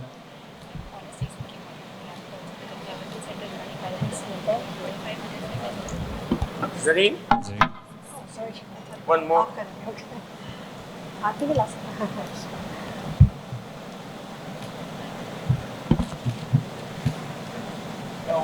Thank you. What's up? Thank you. और एक photo हमने निकालना है तारा Huma Zareen and Iftikhar as a selfie. That's something that I learned from a colleague. ठीक है. All right. So if I could just ask all of you just to stand here और हम एक selfie निकाल रहे हैं.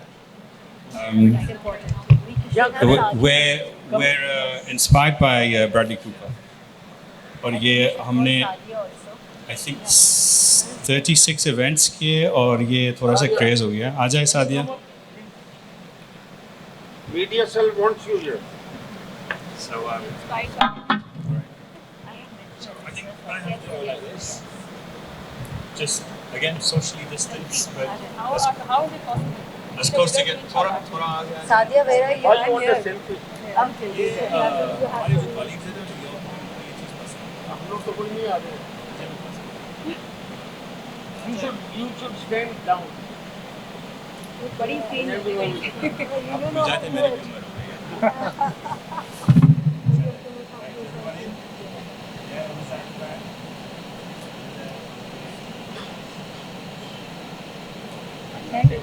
Thank you so much, guys. Thank you so much. Okay, we're very behind schedule, so I apologize about that. But ye hota hai. Thank you to our amazing panel. हाँ, सबको आप वहाँ ले जाए. सादिया, मजीद साहब, इफ्तिखार, आप अगर वहाँ तस्वीर भी निकाल ले on the photo wall, get that done. I'll get Fatma. So next we have an amazing young woman, Fatma Fahad Malik. Fatma is part of the Girl 2030 Cohort A that launched on International Women's Day last month, well, earlier this month. Fatma is an inspiring young woman herself. So she's going to talk to you a little bit about the work that Girl 2030 is doing. This initiative is supported by the UN Global Compact, Pakistan, Nigeria, and Netherlands. It's supported also by 2 private sector companies. And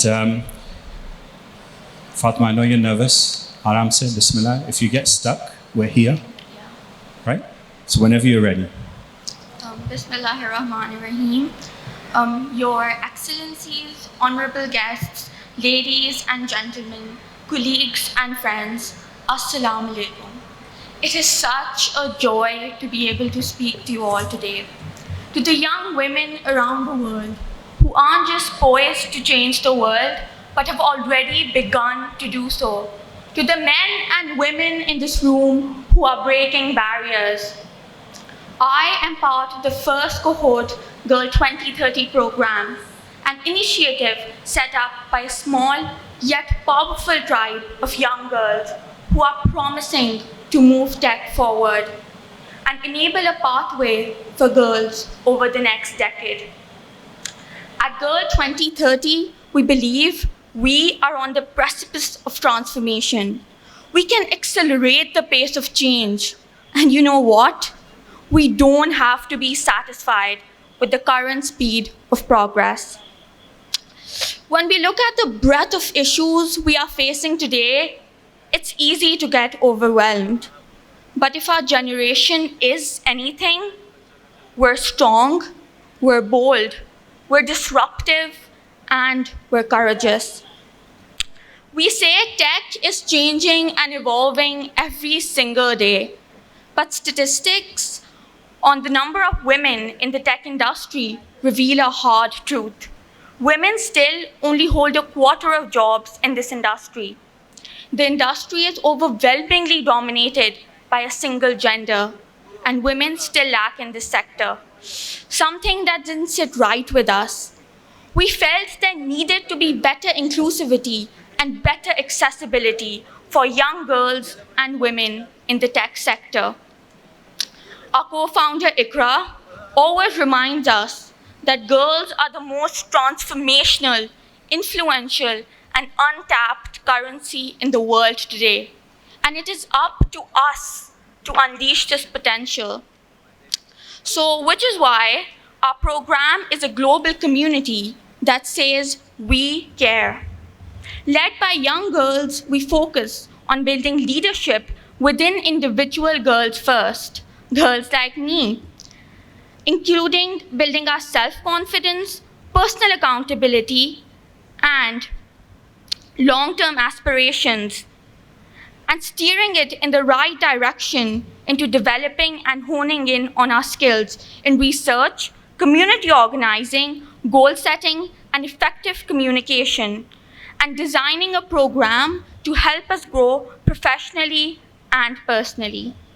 I am here in front of you today, really nervous, but so humbled and honored that we're learning how to use our voices courageously. Our global community enables us in creating a pathway for the future, so we're evolving this into an ecosystem, supported through internship placements and mentoring from leading businesses on the sustainability program and purpose-driven CEOs, so we can utilize all that we learn and understand as we take our next steps into the real world, but also so we can immediately give back by becoming cohort members for the next wave of girls that join our program. Despite what some say, this is a reimagining and not some sort of competition where one side loses and the other side wins. It's supposed to be mutually beneficial and better for everyone around. Which is why I ask you, how do you expect to affect change in the world if you're not willing to welcome or invite everyone to participate in the conversation? This is why the path to get us there will take all of us. It will take girls and women. It will take men and boys. It will take those that are of diverse viewpoints, different cultures, impact or profit-driven, people of color, and those that are white, all collectively tackling the inequities and structural problems that we know exist to break down barriers for girls. I want to thank the UN teams for being here for us today. Thank you for listening to us. Thank you for understanding what we have to say and now seeing things from a different perspective. And thank you, most importantly, for respecting us. So if you're ready to break down some barriers, then please join our global community. Thank you.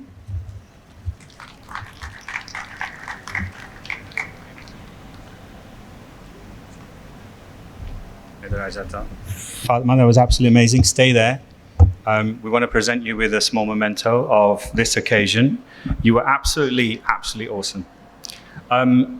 दस्तूर तो ये होता है कि कोई senior आता है देने के लिए. फसी साहब, आप प्लीज़ प्रेजेंट करें. But I want to ask your parents to come and present this. Fahad, आप भी आ जाएं, और Samar, आप भी आ जाएं, please. This is a momentous occasion you need to mark. I'd like Fasi Saab, you all to present to your own daughter this award and any words that you might have to say.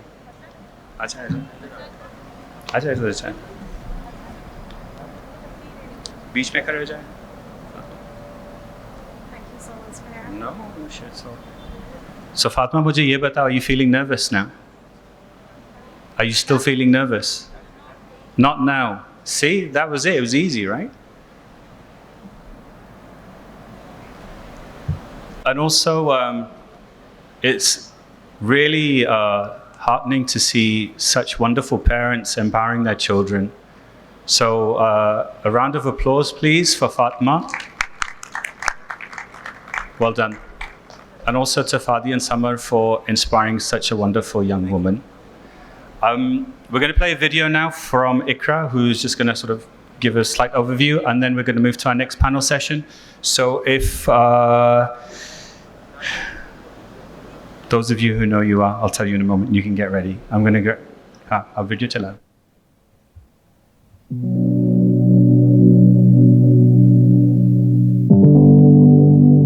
Distinguished guests, Your Excellencies, and friends who are breaking down barriers. I'm delighted that Fatma was here amongst you today to launch our GAR 2030 program. She's an amazing young woman, just like many more in our first cohort. And whilst I couldn't be here with you today, I wanted to express how thrilled I am of the support that we are getting globally and now here in Pakistan. 9 years ago, the United Nations created support by dedicating a day for girls. But one day isn't enough to break down the barriers that we know exist. A year ago today, we set out our vision for what we feel is a road to 2030. Today, we're joined by colleagues, ambassadors, and organizations from all around the world to celebrate girls' achievements everywhere and highlight the urgent change we need to make happen to end gender inequality for good. As I have come to learn, girls are the most influential, most transformational, and untapped currency in our world today. Thank you for doing your part in breaking down some barriers. Enjoy the remainder of the summit. Bye.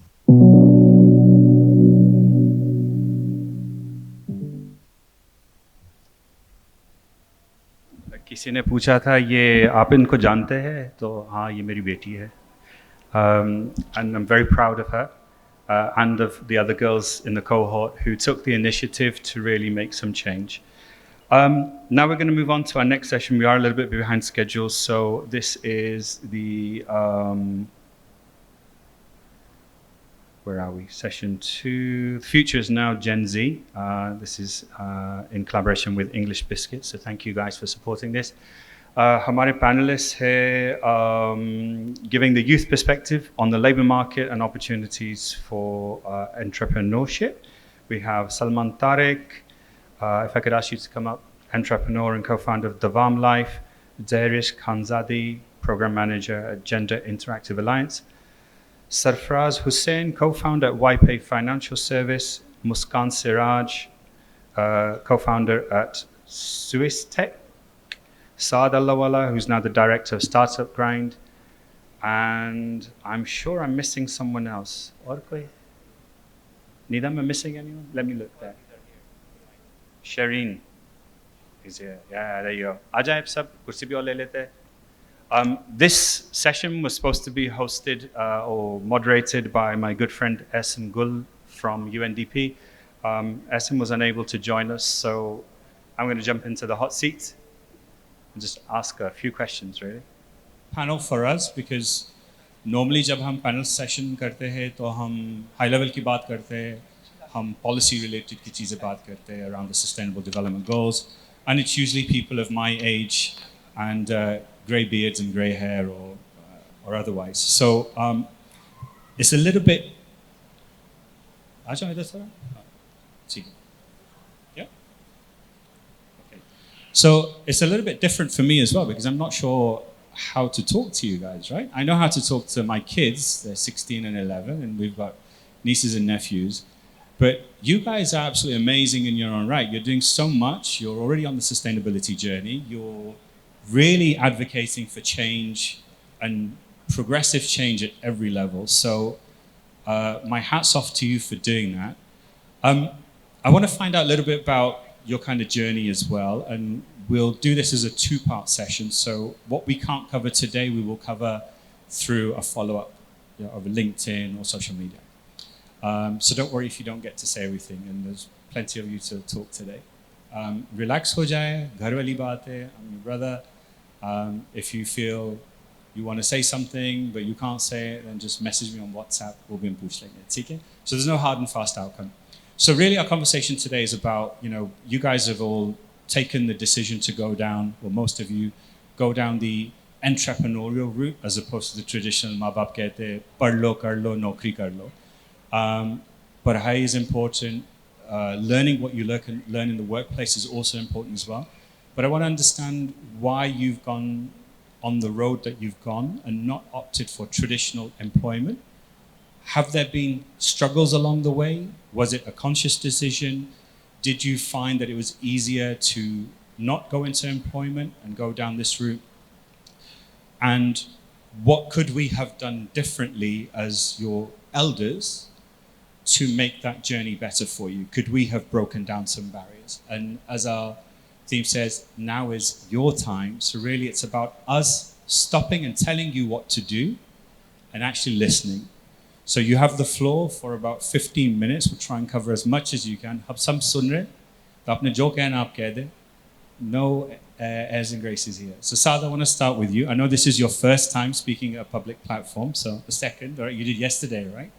And I know you were nervous, but आपके लिए क्या रहा है? I mean, did you always think कि मैं entrepreneur बनूंगा? I'll do this, or did you think कि मुझे पढ़ाई करके नौकरी करनी? Now I know your dad is entrepreneurial anyway, so you're influenced. But was this all about you just following your dream and your ambition, or did you think कि नहीं यार नौकरी करने में कोई फायदा नहीं है? How might be? तो अस्सलाम मेरा नाम साद है, आपने बता दिया.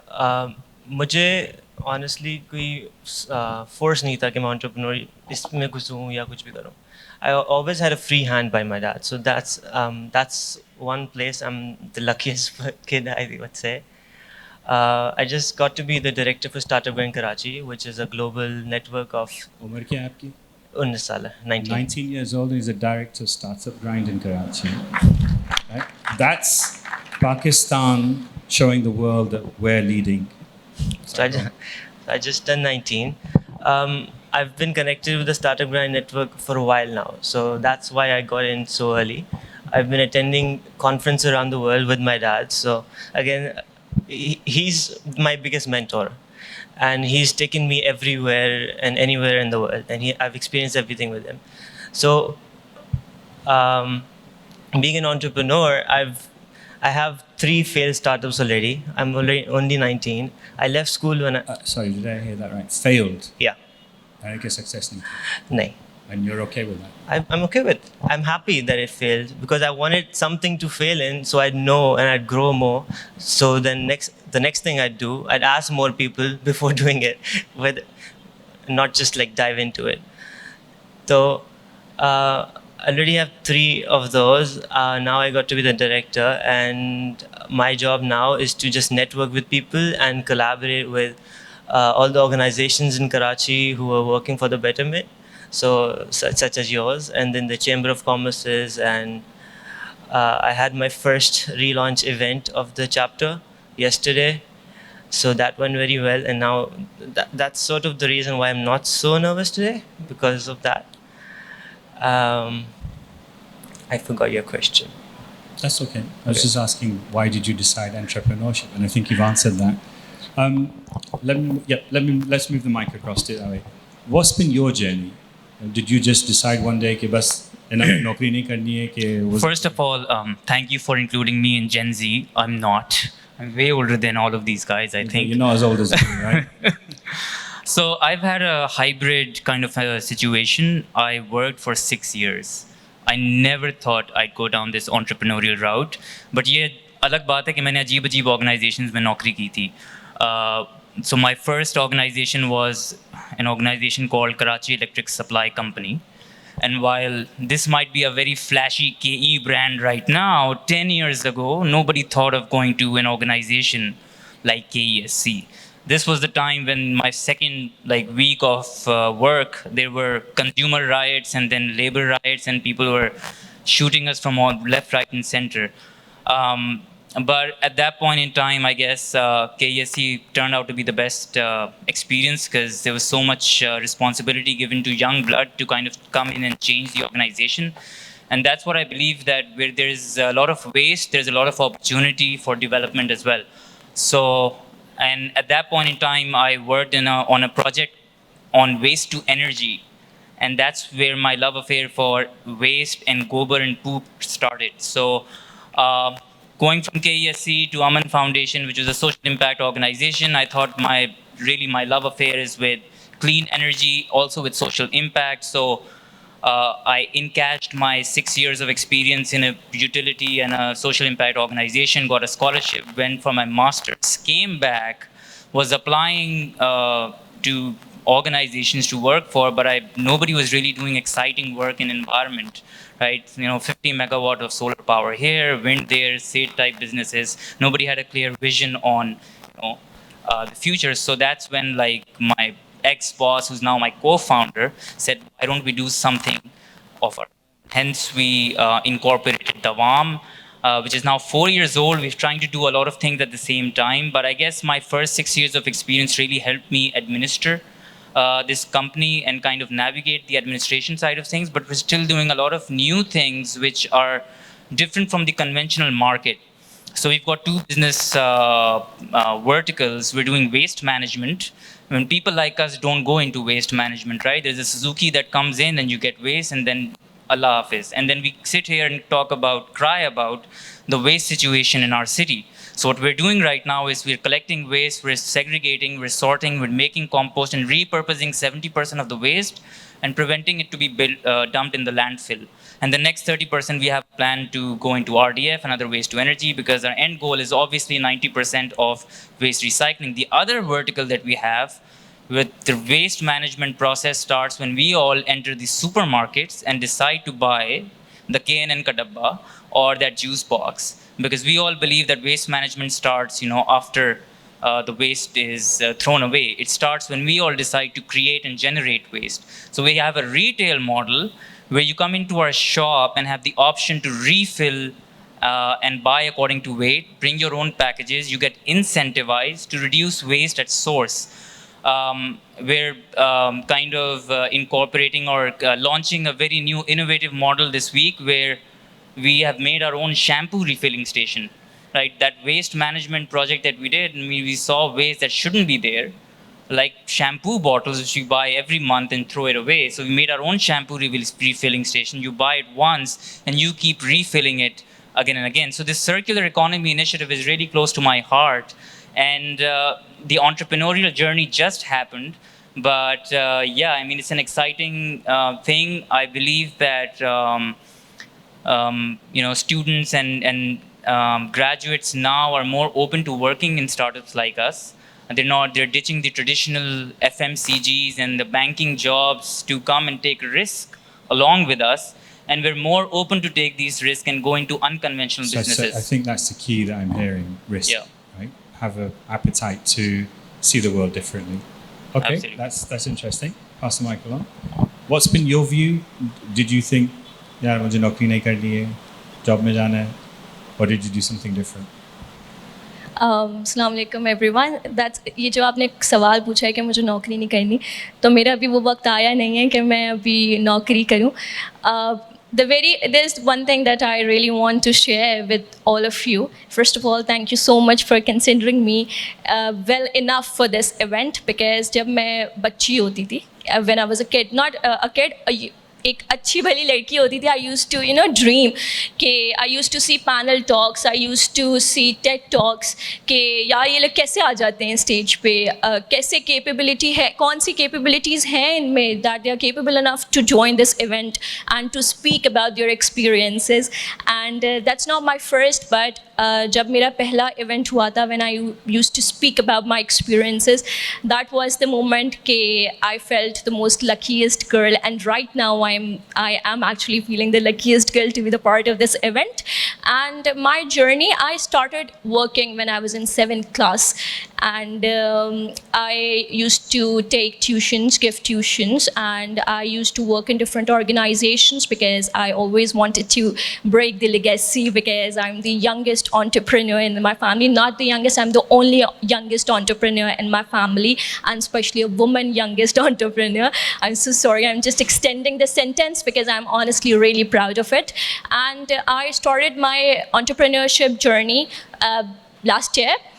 Because I used to work in different organizations. There I thought that I have to create something that is, I would be a master of my own self, and there will be no one to give me orders, and there will be no one to tell me that this is the thing that you need to do. I want to create my own work. So that was the time that I initiated Soystick, and I'm going to market it right now because a lot of women are sitting here. Soystick is basically an online stitching platform where you can have your dresses stitched online. So there, with that initiative, I started two more of the businesses. Second one is named Musavviri. Musavviri is actually handmade paintings that I usually sell in UK and USA. Pakistan only be ISL, but my market is extended to the UK and USL also. Plus, there's an extended version of Musavri named as Musavri Interiors. Musavri Interiors is basically about the furniture that people वो लोग जो usually prefer करते हैं antique furniture for their homes. तो ये जो तीसरा startup है, तीसरा बिजनेस है, ये अभी बहुत बेबी स्टेज पर है. बाकी स्विस्टिक एंड मुसवरी is all going and I am honestly really proud of it. Thank you. So we will find out more about what you're doing because we want to follow your journey, all of you. Sure. But I'm seeing that you're excited about being in the entrepreneurial space. So you've already answered the question. नौकरी या खुद का काम वो तो ज़ाहिर हो गया क्या आ गया. आप बताएं आप what's been your journey? You know, how have you navigated this space? You know, did you think traditional work or go down the entrepreneurial route? What's been the journey for you? First of all, Assalamu alaikum everyone. Myself is Darwish Khan Zadi and I'm working as a program manager at Gender Interactive Alliance. Before my journey, I would like to say about my organization. This is a pure trans-led organization and we are focusing on trans health, their rights, their empowerment, and also we are focusing handling the violence case because as you know, the violence is a very common in transgender community. And third, I want to say that transgender are those marginalized group in our country जो कि बचपन से लेके और अपने आखिरी दिन तक जो है वो स्टिग्मा, डिस्क्रिमिनेशन, वायलेंस सब कुछ फेस करते हैं. I have completed my master in project management from UMT Lahore and Karachi University से I have completed my BS in commerce. And at that time, I was thinking it was 2009 when I was start my BS education, or I think I was the first person in Karachi University. ये कह सकते हो कि पहला joker Pakistan जो कि Karachi university में शायद पढ़ने आया था. I face a lots of discrimination ever here from of teachers. I don't know right now वहाँ के इन्फ्लुएंस क्या है, मुझे नहीं पता. But in 2009 there was a political student federation over there who harassed us, me, even also they harassed us, women, females, students too. और उनकी harassment इतनी थी कि मतलब वो ये समझते थे कि ये ट्रांस जो है वो यहाँ की स्टूडेंट नहीं है बल्कि ये यहाँ की एक जो है वो सेक्स ऑब्जेक्टिव है जिसको जो कुछ भी कर सकता है. सो सोसाइटी ने एक बात आपको कहना चाहूँगी, आई वुड लव टू से कि हमारे साथ जो स्टीरियोटाइप जुड़े हुए हैं, जैसे आप आम अल्फाजों में, sorry it is a derogatory word but it is a reality, कि we are doing begging, we do sex work, we do dancing. ये सारे प्रोफेशन ना हमने खुद से चूज़ नहीं किया है. ट्रांसजेंडर्स के डायनेमिक में जब वो अपने घर छोड़ देते हैं, हम जब पैदा होते हैं ना, ये हमारा कसूर नहीं है. बिकॉज आप अपने लिए जो है ना वो यूनिलीवर से एक ट्रांसजेंडर मैन्युफैक्चर नहीं करवाते, ना ही किसी क्लोनिंग या फर्टिलिटी से हमें पैदा नहीं करवाते. आपने तो यूनिलीवर की ब्रांडिंग कर दी है. सॉरी टू से मैं आई sorry to say I am use the name but it's just example not anything else. So जब हम वो हमें पैदा नहीं करते, वही प्रोसेस जो एक लड़के और लड़की का है वो ट्रांसजेंडर्स भी पैदा उसी तरह ही होते हैं. When ever they show their identity, जब अपनी एक एज में आते हैं, जब वो यू कैन से जो completing there matriculation and intermediate, और वहाँ से आपकी फैमिली का डिस्क्रिमिनेशन शुरू हो जाता है. क्यों? जब मैंने अपना BS कंप्लीट किया, आई वॉज भी पैशनेट कि मैं किसी अच्छी कंपनी में जॉब करूँगी because I was good in accounting. So I have मैंने भी अपनी बहुत सारी जो है रिज्यूम बहुत सारी कंपनीज में दी. उसके बाद उन्होंने एक ही बात, जब मैं इंटरव्यू के लिए जाती थी तो दे सेड कि हम आपको रख नहीं सकते. बाकी मैं बातें नहीं कर सकती क्योंकि विच इज़ अ वेरी डेरोगेटिव, वो शायद इस हॉल में मैं नहीं कर सकती because they asked me a personal question. क्योंकि और एक बात एंड में कहते थे, हम आपको रख नहीं सकते, वैसे एंजॉयमेंट के लिए पैसे ले लो हमसे, और उसके बाद जो है वो क्योंकि ये हमारी रेपुटेशन पे आएगी कि हमने एक ट्रांसजेंडर रखी. So today's been all about breaking barriers and I can clearly see that you have been breaking barriers. और बहुत मुश्किल वक्त भी मुझे लग रहा है. Obviously it's not something that we can all understand in the same way. But just coming back to the question I asked earlier, you know, employment versus entrepreneurial route. Do you think you've gone into the work that you've gone into because of those circumstances or because of those barriers. And if they weren't there, you would be working somewhere else, I think perhaps, or would you have gone down the entrepreneurial route? ये conversation तुम करते नहीं हैं? Actually, first of all, in my scenario, in my community, so it's not only which is I'm discuss about the scenario. आप उर्दू में बात कर ले, कोई इशू नहीं। Sorry? उर्दू में बात कर ले। However you're comfortable. सो जो अगर हमारी कम्युनिटी की बात जहाँ आती है और हम डिस्कस कर रहे हैं, मेरी ये जो एग्जांपल मैं बता रही हूँ, ये सिर्फ एक अकेली हमारी नहीं है, मेरी तरह की बहुत सारी ऐसी कम्युनिटी है जो कि इस तरह के डिस्क्रिमिनेशन फेस करती है.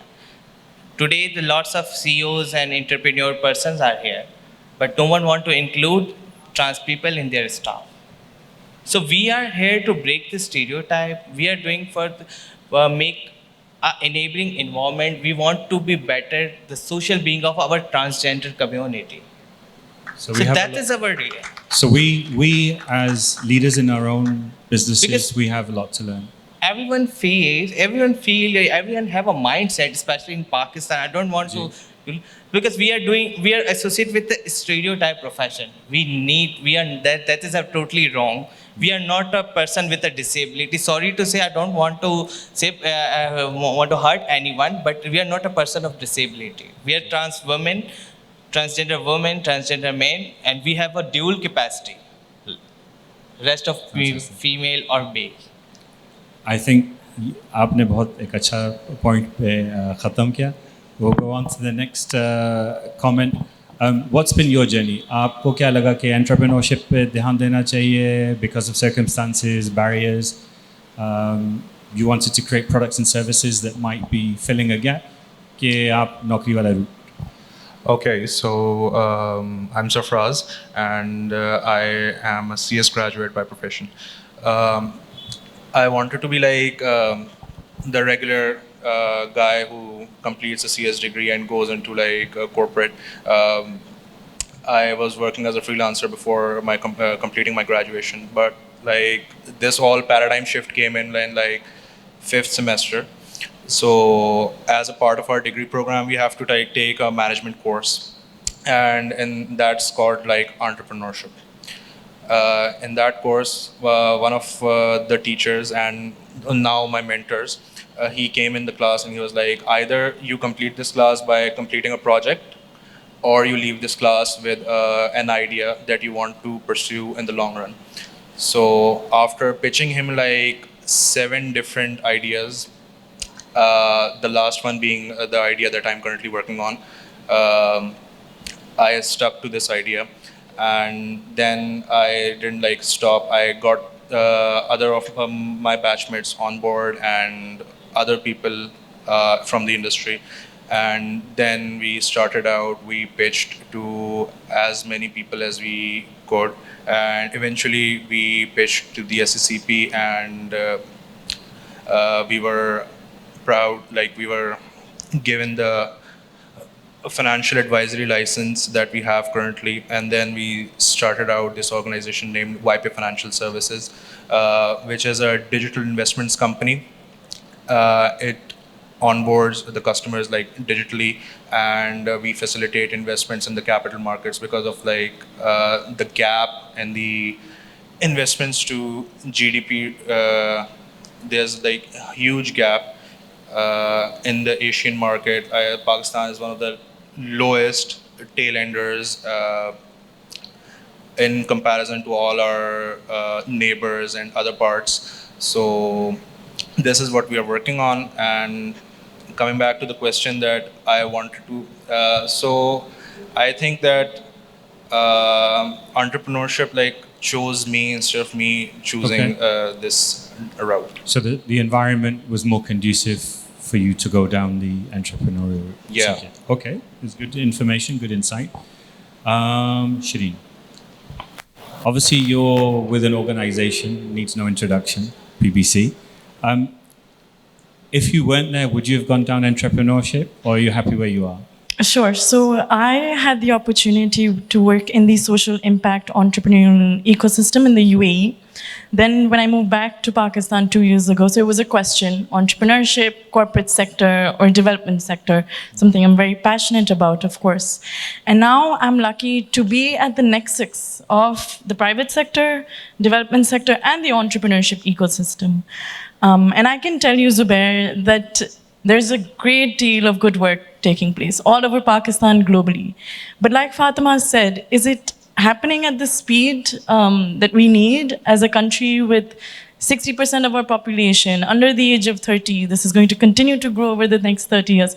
Sunne mein aate hain ye sare facts, but are we working together? And I can tell you, the private sector, the development sector, and the entrepreneurship ecosystem silos में काम कर रहे हैं, अलग-अलग काम कर रहे हैं, एक दूसरे से बात नहीं कर रहे हैं.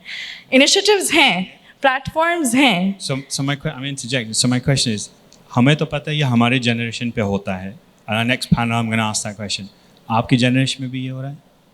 Are you still working in silos? Because if you are, then nothing's changed, right? So, and this panel is a representation of we're not. You are seeing here representation of all genders, something that has not been mentioned in the language previously in the event. We've had male, women participation, great, we need it, but what about the rest of the genders? And I think, for us at Global Compact, if we are talking about breaking barriers, we need to be breaking all barriers. And this is a bold step for us as well. So thank you for recognizing that. Agreed, and I'll share with you, Gupshup hai ye. As a non-Muslim Pakistani woman, I can tell you I have not faced discrimination in this country. Is that something that's reserved for the privileged? Is that a question we really do need to answer? Okay, that's a panel session we'll have on Zoom then. So Inshallah. We'll do that one. We have Mariam Tour with us as well on Zoom. Mariam, are you there? No. Okay. Our next two panelists are on, Greg and Feroz, so we are way behind schedule. Guys, that's all we've got time for today, right? This was supposed to be a kind of just light touch, get to know you, because we want to invite you again to continue the conversation. Maybe we can invite all of you together as a collective panel, and we can do that live, virtual, or we also bring you back individually and we have these conversations, slightly more deeper dive. I think you guys are amazing. So just quick question, as I asked the previous panel, what does your 2030 look like, 1st of January, when you got your chai, your coffee, or whatever else you have in your hand? One item, not a list. Start with you, Rehan. Saad. Chale, aap start kar le, let's do reverse. What does your 2030 look like? I'm still in Karachi, so that's something that's very much there. It's a Karachi I can breathe. It's a Karachi jo Shaya Faisal pe traffic nahi hai, and we're not complaining about the roads, mostly because I envision a world where we're all taking accountability. Of firm believer of be the change we wish to see, so that's the vision I have for the next 30 years. Okay, I like that. Thank you. So one of my, when I open my eyes in 2030, so I want to see a more formally financially inclusive Pakistan with a higher ratio of bank population, ideally 100%, but realistically maybe anywhere around for 40 to 50%, and lesser ratio of poverty and a more formal economy. Okay. आपका 2030 कैसा लग रहा है? I will see the inclusion without gender inequality, without gender discrimination. I think you've got it there, right? I think we're already on the way.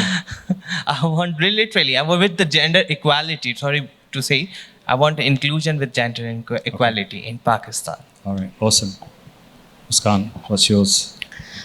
For me, it's the most difficult question ever. Usually people ask, how could you see yourself in 10 years or 20 years? So I feel so uncomfortable answering this question. But just because it's the discussion about entrepreneurship and entrepreneurship ecosystem, so I want my country to be a most supportive in entrepreneurships and support entrepreneurs, the young entrepreneurs especially. And I think, and I honestly wish that इस तरीके का system होना चाहिए पाकिस्तान में in the next 10 years, not just 10 years, उससे पहले हो जाए तो that would be so amazing, that get points and get opportunities, because we यहाँ पे talent तो भरा हुआ है पाकिस्तान में, but unfortunately we are unable to crave that talent, we are unable to find, and we are unable to give the opportunities to that talent. So that's what I honestly wished, and I wanted to see myself on that platform, that I could be giving the people the multiple opportunities that could ultimately bring Pakistan and make Pakistan to touch the skyscrapers. Okay, fantastic. 2030, I wake up to a very clean Karachi, जहाँ पे कचरा उठ रहा हो और खाली उठ के लैंडफिल में नहीं जा रहा हो, वो रिसाइकल हो रहा हो, और हम जो सब तालियां बजा रहे हैं, we all realise our own responsibility कि जो हम कचरा प्रोड्यूस कर रहे हैं वो ऊपर से नहीं उतर रहा, वो हमारे लाइफस्टाइल से जुड़ा हुआ है. So first thing is reduction, the next thing is expecting somebody else to come and do something about it. So all of us play our part in this clean transition. Okay, Saad, what's yours? And Mariam, I'm coming to you next. So there's two things I see in 2030 if I wake up. First, I'll have... You're only allowed one, Saad. अच्छा चलो ईद आने वाली है, दो ले ले. हाँ. So one is equality, and the second is awareness. Okay. And the way that's going to happen is technology. So this thing in our hand is going to be with everyone and anyone in the country and anywhere around the world, because it's so cheap at this moment. It's still a privilege to have, but then it's going to be a necessity. Like in Karachi, you have to have a smartphone, but like in the villages, jo dehat ke ilake, un sab mein bhi, everyone's going to have this. So the mode of awareness is YouTube. Jab aapko kuch pata hoga, when you know how to treat people of other gender, how to treat women, how to treat transgenders, आपको अगर पता ही नहीं है तो how are you gonna treat them any better? So awareness is gonna be on the peak at that moment. Fantastic. Good. Mariam, you weren't able to join us for all of the sessions, so I'm going to give you just a couple of minutes to answer two questions. Firstly, why have you chosen to go down entrepreneurialism rather than traditional job? And then very short answer, please. And then second is, what does your 1st of January 2030 look like? Hi everyone. I know we're very short on time, so I'll try to make this quick. So I was actually there throughout the session. I couldn't unmute myself for some reason. But actually, I just want to clarify. So I'm not an entrepreneur as of yet. I'm a working individual. And I am looking towards eventually starting my own enterprise. I'm currently leading a program actually that works very closely with Gen Z, and it hopes to inculcate and instill entrepreneurial acumen within them. It's called Enterprise Challenge Pakistan, and in this program, it's a national competition, startup competition for kids. And in fact, Shireen was one of our mentors in the last cycle. And I think for me, if I, inshallah, when I do become an entrepreneur, my reason would be that, and this is one thing that Enterprise Challenge Pakistan itself aims to do, is to shift the mentality of young people from job seeker to job creator. And I think in a country like Pakistan, where you have a massive youth bulge and you have lack of adequate opportunities for so many people, not just employment opportunities, not just for young people, but for the general population, I would say that that's the kind of impact I want to have. I want to be able to create job opportunities for other people. And I would want to create social impact. I think entrepreneurship gives you a lot of freedom to kind of create impact the way you want to create impact, and that's the kind of freedom that I'm looking forward to as well. Not that I don't have freedom in my current job, but I think it allows you to bring a lot more individuality into what you're doing. Okay.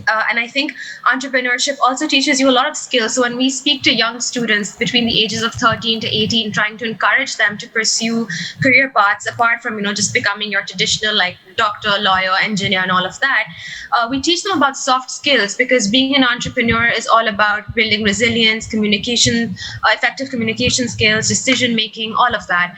And I hope that, my transition would also help me grow, contribute to my personal growth, and would help me develop all of these skills as well.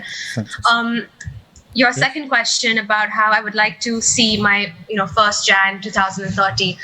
I think I'm hoping that the youth of the country have a lot more have many more channels of finding employment. I hope that they're able to concentrate on their mental health. I hope mental health is a big topic of discussion, and it's a lot more, the discussion is less taboo in our society. Yep. And I think that's one thing that entrepreneurship also helps. And I'm really interested to see how young entrepreneurs will, how that trend is going to impact mental health, because once you take the pressure off young students that they have to conform to certain kinds of career paths, they can be whatever they want, they can build successful careers out of whatever they're truly passionate about. I would love to see how that impacts mental health in our society. So yeah, that's the kind of future I envision. So yeah, thank you. Fantastic. Right, guys, that's all we have time for.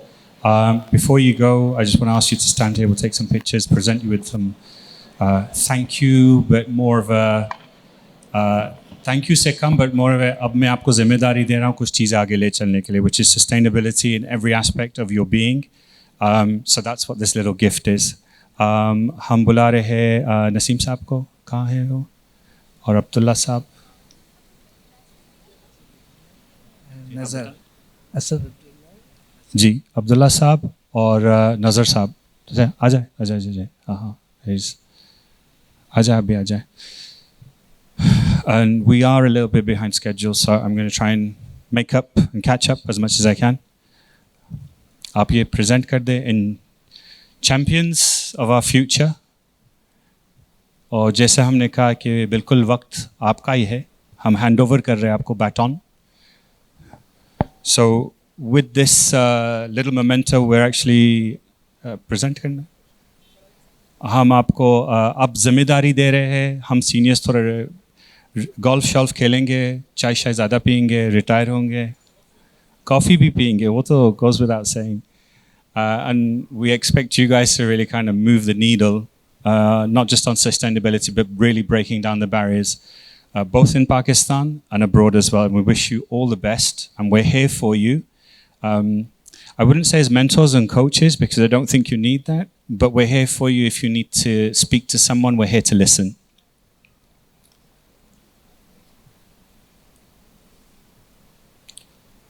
और हमने seniors के साथ पहले तो selfie ले लिया था, आप लोग के साथ भी ले लेते हैं. आजा. Yeah, of course you can. I'll come over there. How do I feel passing that baton? I feel actually sad because I'm not ready to let go.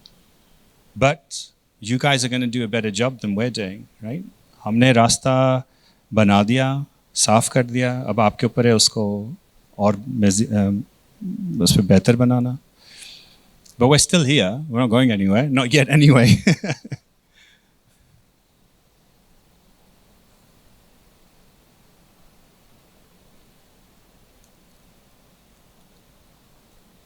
Okay, let me grab my phone.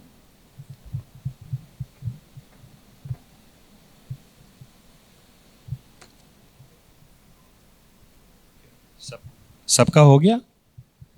ओह, सफराज का बाकी है. Yeah, बिल्कुल.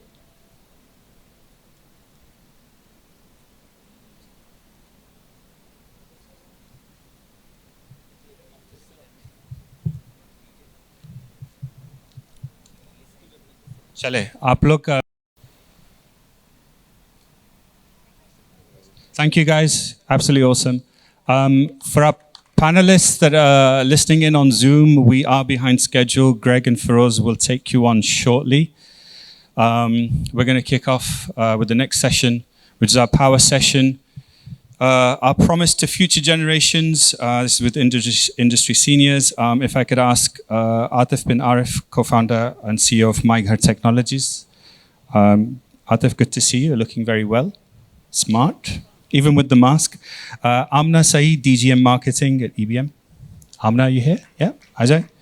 और फिर हमारे साथ है via Zoom, if we can get Zoom connection working with Faizan Hashim, who's the Executive Director of APAD, Asian Pacific Alliance for Disaster Management, and also Ali Safraz from Karandaz. So if we can get those guys on, that would be great. कितना distance रखना है आपने? कितना distance रखना है? एक करीब आ जाए ना, एक करीब आ जाए, एक करीब आ जाए. I'll come here as well. एक करीब आ जाए. Okay, so this session really is about building on what the previous session was, right? So these guys, they're our future. And वो इस तरह की बातें कर रहे कि हमारे साथ ये हुआ या हमारे पास opportunities नहीं थी तो हमने खुद opportunities बना ली. And you fit into both categories, right? Because you're still Gen Z-ish.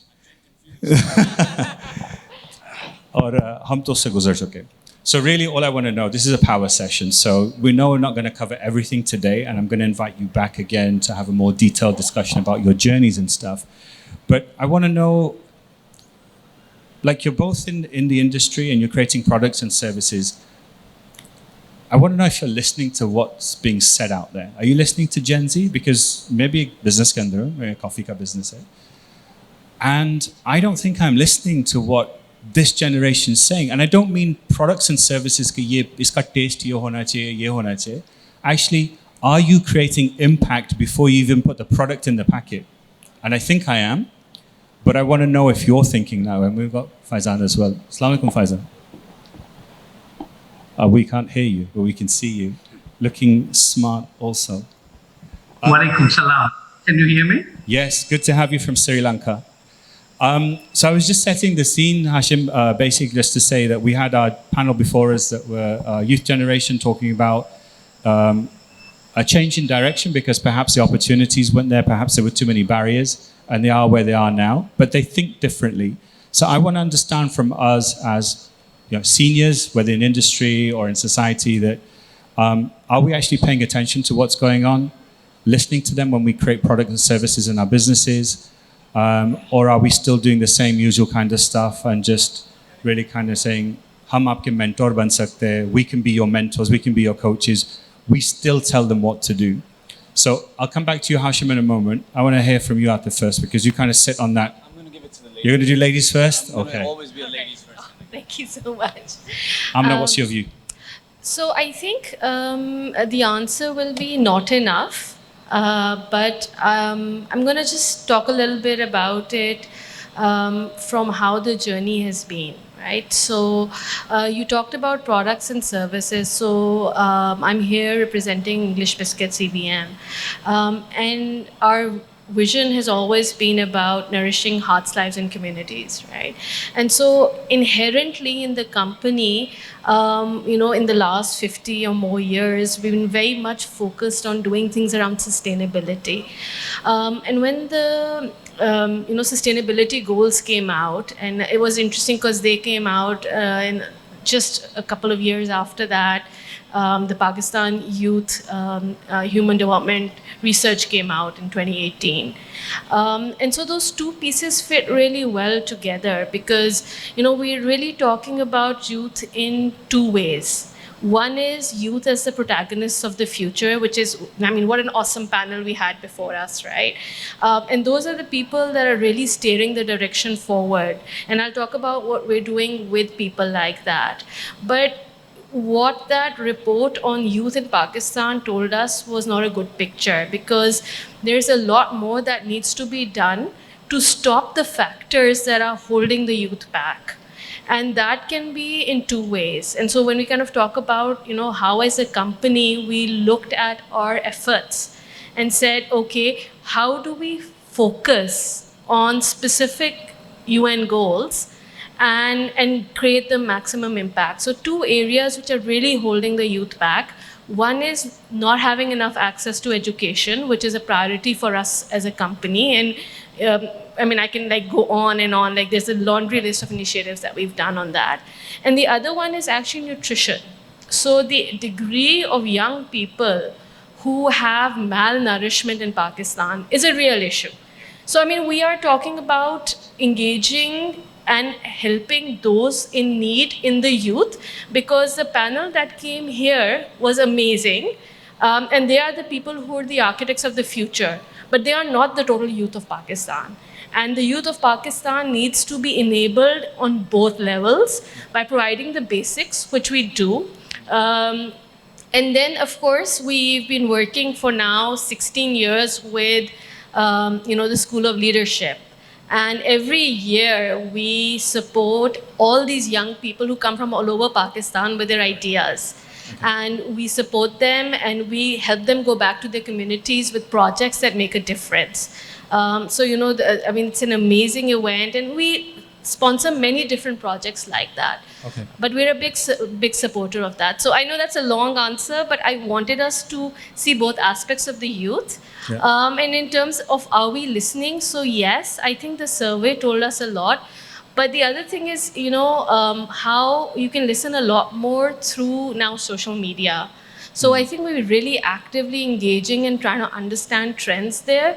And I think it's almost like the precursor of what comes to the country. So that's a really great way for us for looking at insights in the way people think and how we engage with them as a company, as an employer, and of course with our brands and products. Okay, excellent. And we'll pick up that conversation another time. Atif, what's your view? So, Assalamu alaikum everyone. My name is Atif bin Arif. I am the co-founder of My Ghar Technologies. And I'm just going to leave it at that because I think our work People can will do their own speak- Google search. Yeah. No, our work should speak louder, right, than the brand itself. And I think over time that's going to do that. As far as are we listening to the youth, I think the youth is now at a stage where we don't really need to listen to them. They make themselves heard. Right. So they're in a position of authority. They're in a position of control. They're in a position of sound and noise through mediums which are beyond anyone trying to convince them otherwise. I think they're on a trajectory of where they want to be independent. They're on a trajectory of where they think larger than life, where they think not just local, they think international, they think global. And you have the power of social media, like Faiza was saying. So they make themselves heard. But the one thing that I'm going to say as businesses, if you're not going to listen to a huge majority of your potential customer base as any business, you're losing out on potential revenue, A, and you're losing out on the kind of impact that you can actually make. So not listening to them is silly upon us. It's not actually bad for them. It's silly upon us not to listen to them. Because it's very important to sort of keep on getting customer feedback and reiterating your product to fit their needs. And I guess that's my take. All right. That's insightful and interesting. Hashim, can you hear us? Yes. Yeah, okay. You can hear me? So, Hush, you work with a multitude of businesses in Sri Lanka. So I'm keen to take your view. Do you think that we're listening to the next generation when we think about products and services? And I want to take your collective years experience and your wisdom in terms of how you think we should be navigating that space. Should we listen? Should we stop listening? Should we just let them do what they think they want to do and products will create themselves? Or do we really need to kind of be a little bit more on the ball? Hey, greetings from Sri Lanka to all of you. And Zubair, thank you for the invite. I think let me speak in the perspective of older generation. Yeah, I think we are still nagging the youth, the generation, the younger generation. We should let them be, because if you see the capacity that they do have, that is, I think, much more or during our age. Because I can remember being in Pakistan in the early 90s. And when I was listening to these kids talking and how it is now, and I'm so glad it has gone thus far. And I see that positivity and where the youth want to get engaged. I think we should give them more room, listen to them. It is totally different to what we did and what we are now. Even if you look at the pandemic, in Sri Lanka, it was more, not a lockdown, but it was a curfew. But it was actually the Gen Z which did things so that people could have their food, could have access to help, could have access to anything that was not there. And they could just, make use of the social media, and then they connect with the relevant authorities, whether it is the government, whether it is the private sector. Even if you look at the guys who were delivering, it was all done by that particular generation. Sort of response that we would continuously be doing so many years back. But it is also important, just like we provide them the space, that we guide them. That guidance is important. I can, when you guys are talking about under 30 years, and you have in Pakistan population of under 30 years, that is nearly 2/3, and that is massive. That is the asset that you guys have. And I can remember when I was under 30, and my background is I was a military officer and Air Force officer earlier, and during the conflict time, my commander came and said, okay, you need to command a unit. And I was so young to command a unit. But that's the challenge that we had to face the people. And then we actually performed. And the Air Force, particularly at that time, we had young commanding officers right throughout. And that was the space. We need to provide more space to them. We need to be patient. Yep. Likewise, the generation also needs to, the newer generation also needs to be a bit patient. But I think there is a lot of prospect. Yeah, There's a lot of potential. And I see quite a lot way ahead. Thanks, Hashim. We're going to have to wrap up there. These are conversations that we need to carry on. I know we didn't get as much chance, but that was the whole point of a power session. Literally 5-10 minutes mein kuch baatein humne chher di, and then we bring you back. We just want to present you with the baton of advocacy. Nuzhat le aaye Ana Fekaras, Sarap aa jaye inko dene ke liye. Yeah, we're passing on the zimmedari. We're passing on the zimmedari. And then we're going to move swiftly on to our remaining panel sessions. Ab hamara rehta hai climate action, which is co-hosted with Parko. So Salman, if you're ready. Kahan hai Salman? Aap tayar ho? Aapko bhi bulana hai. Aap tayar ho jaye, aa jaye yahan pe. And Salman's going to give us a bit of an overview of what Parko's doing. But Salman, I'm going to have to ask you to keep to your time. Jo aapka allocation hai, usse zyada nahi jayega. We will invite you back to have more conversations. Thank you, Amna, and thank you, Atif. Thank you for taking time out today and sharing your insights, and Hashim as well from Sri Lanka. I think Ali had connectivity issues. Ajay Salman. Oh, actually, just bear with me. Salman, aapko bhi 10 minute hai. We've got our other session before mapping the SDGs, the road to 2030 via Pakistan. Greg, my friend, can you hear me all the way from London? Can we get Greg connected? And Greg's going to be talking about innovation and mapping of the SDGs. Faraz bhi hai. Yeah, connection ho gaya? You just unmute. Testing, can you hear me? So, yep, is he there? Greg, can you hear us? Hello, can you hear me?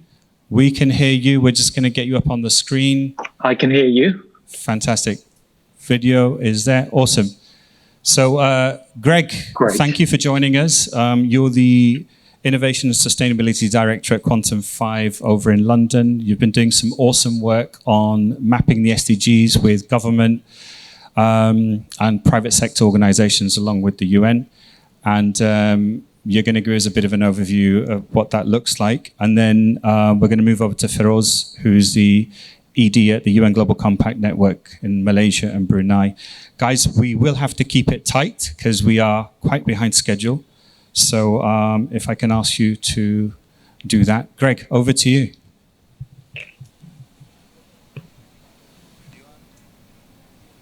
Thank you. Greg, we can't. I lost the last bit. Was that over to me? Yeah, we can't see you, Greg.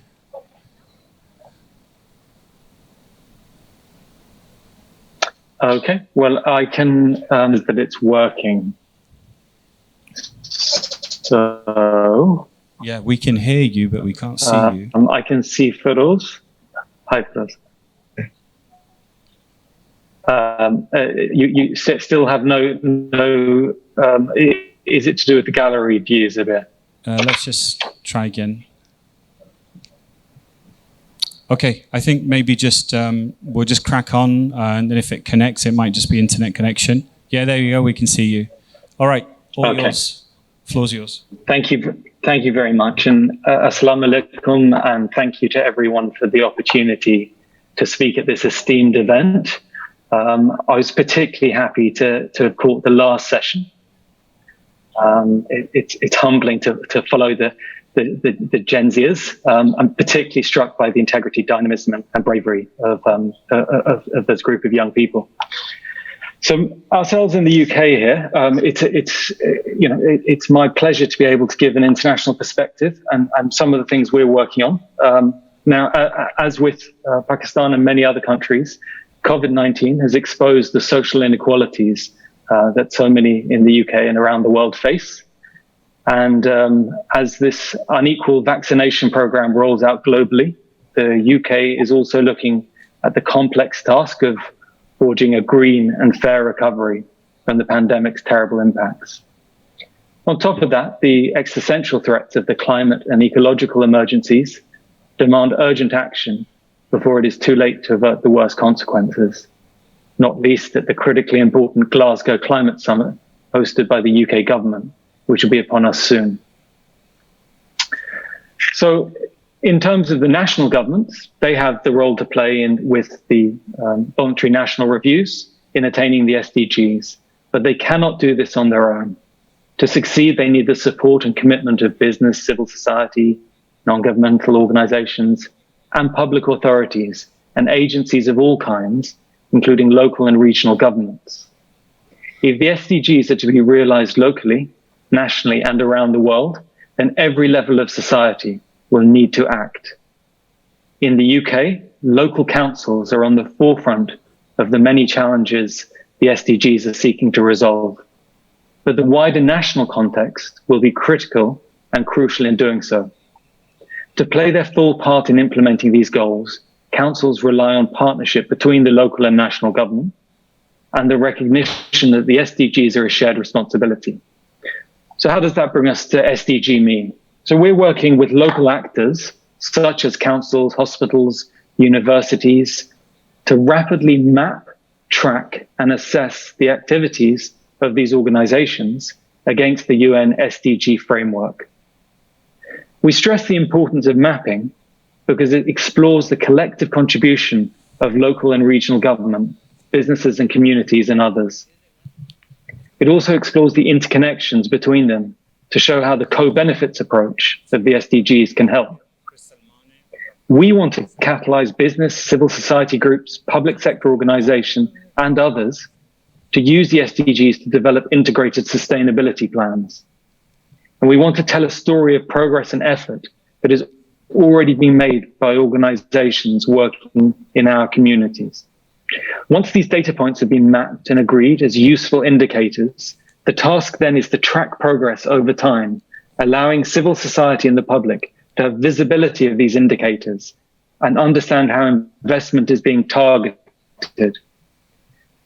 So the data, what of the data? There are many data points already in existence through existing channels, such as in the UK, the Office of National Statistics, and many others.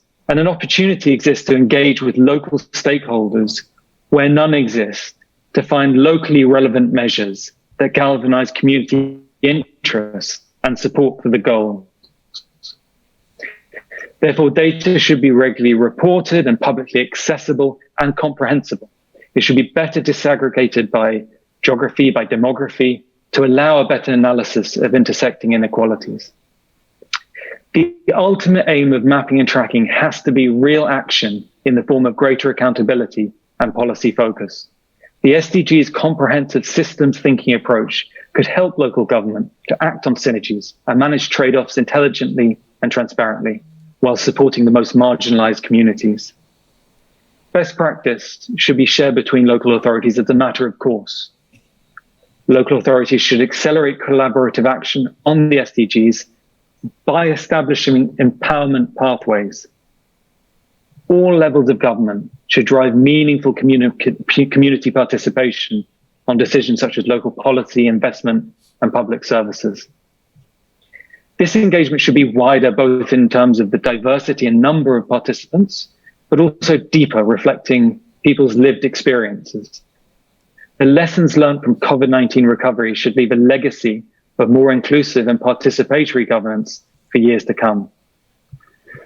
So the principles of the SDGs to support integrated decision-making on policy-making and investment, to plan a green and fair recovery, are crucial for local actors in government within the UK and around the world. To put simply, and to echo the phrase of the moment, we need and we owe it to the next generation to build back better. Thank you, Greg. Very useful and insightful information. Feroz, can you hear us? Yes, I can. Good. So Feroz, you've got a few minutes as well just to give us an overview on the work that you've been doing on the voluntary national review over in your country. And then I'm just conscious of time as well, so I'm going to ask you to keep it to the point, and then we will follow up with you both in another panel session when we've got a lot more flexibility around time. Feroz, over to you. Yeah, thank you, Zubair. Assalamualaikum and greetings from Kuala Lumpur. So I'm here just to share about our experience with the Malaysia Voluntary National Report 2021. So this is the second time Malaysia is doing it, and this is the first time that a Global Compact Local Network has been asked to be part of the National Technical Working Committee. And this is because, the government has started to realize that the SDGs cannot be achieved without active private sector participation, but more importantly, impact data of how private sector is driving the SDG agenda as well. So we were tasked to see how we can co-opt the various SDG data points from private sector perspective, which is floating around in Malaysia, to see how best we can collate it to be part of the BNR process. Now, how we did it was we held a series of consultation sessions with private sector, both large and small, but we kind of pegged it to the UNCTAD BNR reporting recommendations, in which UNCTAD has already kind of mapped the SDGs to, I think I was mistaken, about 40 plus relevant indicators from a private sector speak. And I think this is important because the SDGs itself is written for policymakers, not so much private sector. So this mapping really helped how private sector can identify how they are supporting via their actions towards a national level SDG context as well. Now, a few interesting findings that we found was that, while private sector always espouses that, what is material for them from a private sector, from a materiality perspective, for importance for sustainability is always driven by consumers and stakeholders, which is external. But when we flip the question and you ask them who actually, makes the final say on how you want to look at sustainability practices, it became very internal in terms of the bosses and the owners of business. So there's one part we say we are external stakeholders are important, but actually when push comes to shove, it's the internal guys that make the call on what is sustainable or not. We also found that the private sector wants to contribute very, very, actively towards various national agenda, but this needs to be given in a proper guidance and framework approach so that the private sector can plug in seamlessly. Again, it goes back to the point that private sector speaks our own language when it comes to sustainable development, and policymakers, public sector also have their own language. So the issue is how do we find the right translation, so to speak, so that we have the common narrative to ensure that at the end our destination is still the same. It's just that the vehicles we take towards there are different. And at the end of the day, also we've also realized that private sector itself is a whole, it has its own treasure trove of data. So we need to find better mining mechanisms to look at this impact on the ground without actually us having to reinvent the wheel over and over again. So in short, the private sector is a very important part of any BNR process, but the trick is how do we get the private sector narratives to fit into a public document. Thank you. Thank you, Feroz. Really helpful information. We're going to pick up with you guys again. We'll talk more in detail about the work that you're doing on the Voluntary National Review, which forms part of the UN General Assembly's impact results. I'm going to ask Salman Zakir from PACO. Salman, आ जाए, आपने climate के ऊपर बात करना है, and I'm going to keep you to your time task, my friend. और हम आपको भी बाद में फिर दोबारा बुलाएंगे to talk a little bit more about the great work that you're doing at PACO. So you have a few minutes, my friend. And then following that, we have Dr. Ayaz Hussain from UNICEF. Dr. Saab, thank you for your patience. हम ज़्यादा over हो गए time पे. Jazakallah. Assalamu alaikum everyone. My name is Salman Zakir. I work for the Pak Arab Refinery Limited. It's basically 60-40 joint venture between the Emirate of Abu Dhabi and the government of Pakistan. And it's basically we have 4 businesses to be precise, just to bring on the same page if people don't know who we are. We have a state-of-the-art 120,000 barrels per day oil refining, plus followed by a 2,000 kilometers oil pipeline that traverses through Sindh and Punjab. Apart from that, we have storage facilities, strategic storage facilities to offer to the country. And not the least, but we have several marketing joint ventures to our credit. Now I'd like to just add to what Greg and Feroz had been saying just a few minutes back. And I have only 2 things to share. That COVID-19 had posed so many challenges for almost every organization altogether.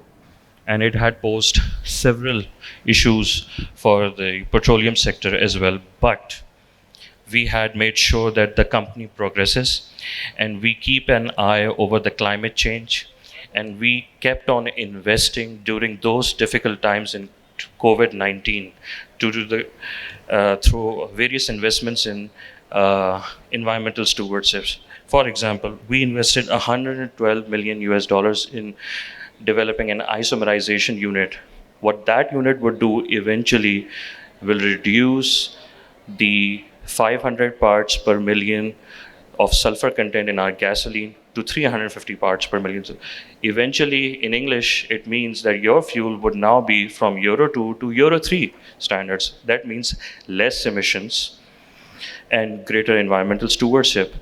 Apart from that, the second thing that I wanted to share in our investment during the COVID-19 was the turnaround of our refinery. It had been, I must say, a marvelous job done by our engineers, alhamdulillah, all local engineers, and we took helps from others as well. But the COVID-19 didn't stop us in our environmental stewardship, that we continued our business as usual. Yes, we had difficult times in planning our business and doing the business as we did, but we kept an eye on the environmental factors as well. So last but not the least, there's another project that I'm very proud of, that the same pipeline, approximately 700 kilometers pipeline, would be utilized in multiple times, will be utilized to transfer several other multi-grade fuels from one place to another. That means from Karachi till Mahmood Court. That in itself is an engineering marvel. You know why? Because this project will eventually reduce 4,000 to 5,000 tank lorries from the roads every day, who traverse from Karachi to upcountry every single day, and they come back empty-handed. Why? Because there is no infrastructure at this point in time. So rather than putting an extra mile and extra effort, extra dollar in developing new infrastructure, we thought of, in a creative manner, how to utilize our own current infrastructure and utilize it towards the max, and more than 100%. That'll be like 200%. So I guess what Greg and Feroz once again said, the big data is the key for future. And yes, keep on doing what we're doing. And that's what we did during COVID-19 pandemic. That's all I wanted to share with you all. I know it's high time that, we get over with it as soon as possible. So thank you for bearing with me. Jazakallah. Thank you, Salman. We have Dr. Ayaz from UNICEF. Please आए, ये एक unscripted session है. मैं उनसे present करवा रहा हूँ. हाँ, आप उधर ही रहे, आपको हम तोहफा दे रहे. डॉक्टर साहब, आप अगर if you could pass on the baton, आप एक इस इदारे के हेड है जो बहुत अच्छा काम कर रहा है पाकिस्तान के अंदर, यूनिसेफ. एंड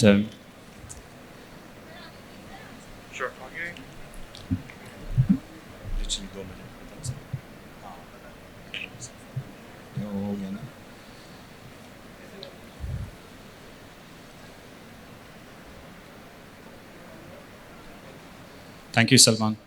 डॉक्टर साहब, अभी आपके पास कुछ मिनट है बताने के लिए कि आप किस तरह चीज़ों को आगे ले चल रहे पाकिस्तान में. आप आपके पेपर्स ले लें.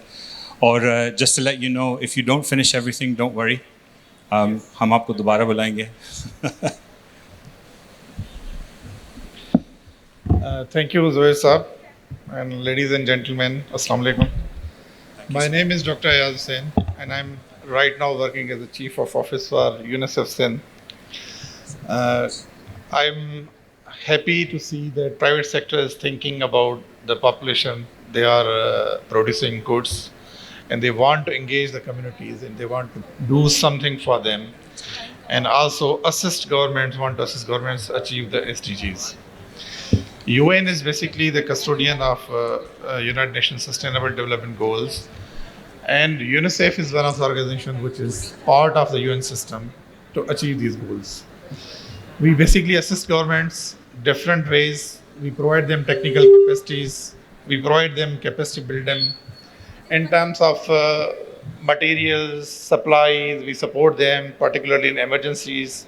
Like recently, we have COVID-19 emergency, so we supported government of Pakistan to procure goods globally when personal protective equipment was not available anywhere in the world. So UNICEF was one of the organizations which was working with the producers all over the globe to secure and procure goods for the countries. And Pakistan was one of the receiver of these goods. I wonder that gender, women, and adolescents, and these amazing young entrepreneurs, what they are doing, it's like basically bringing hope to us that probably we are on the right track to achieve SDGs. And women, adolescents, they have been discussed, but I don't see a much contribution towards children. And UNICEF is basically having the mandate of child, and we work for the children to survive and thrive in this world. So as we don't have very little time, I'll just go through that what we are doing. We are basically in two SDGs. We are directly partners with the government. One is the SDG 4, and other one is SDG 6. SDG 4 is regarding provision of quality education for the children. SDG 6 is regarding provision of safe drinking water and sanitation services.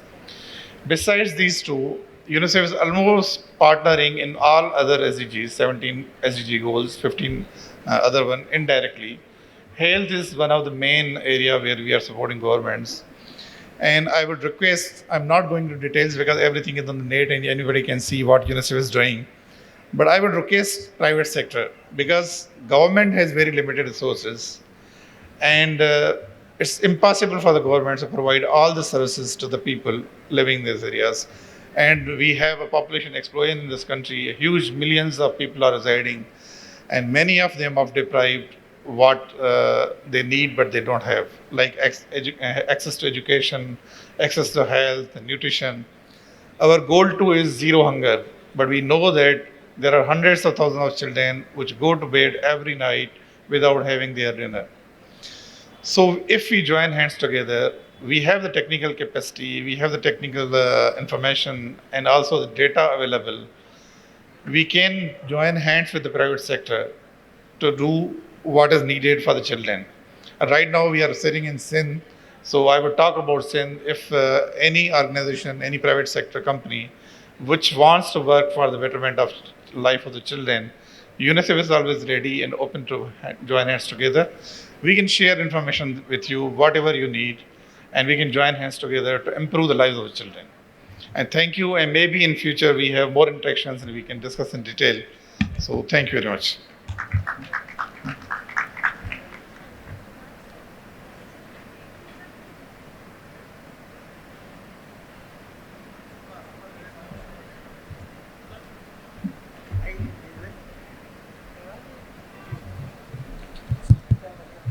Thank you, Dr. Saab.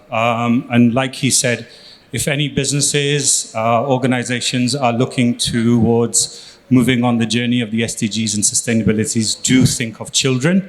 And if you think of children, think of UNICEF. तो मैंने छोटा सा आपके लिए marketing plug भी कर दिया. Okay. Ladies and gentlemen, now is the time for our last but most important part of today's event, the award ceremony. I am inviting the Secretary General of Global Compact Network Pakistan, Nusrat Jahan, to please conduct this part. Please, Nusrat.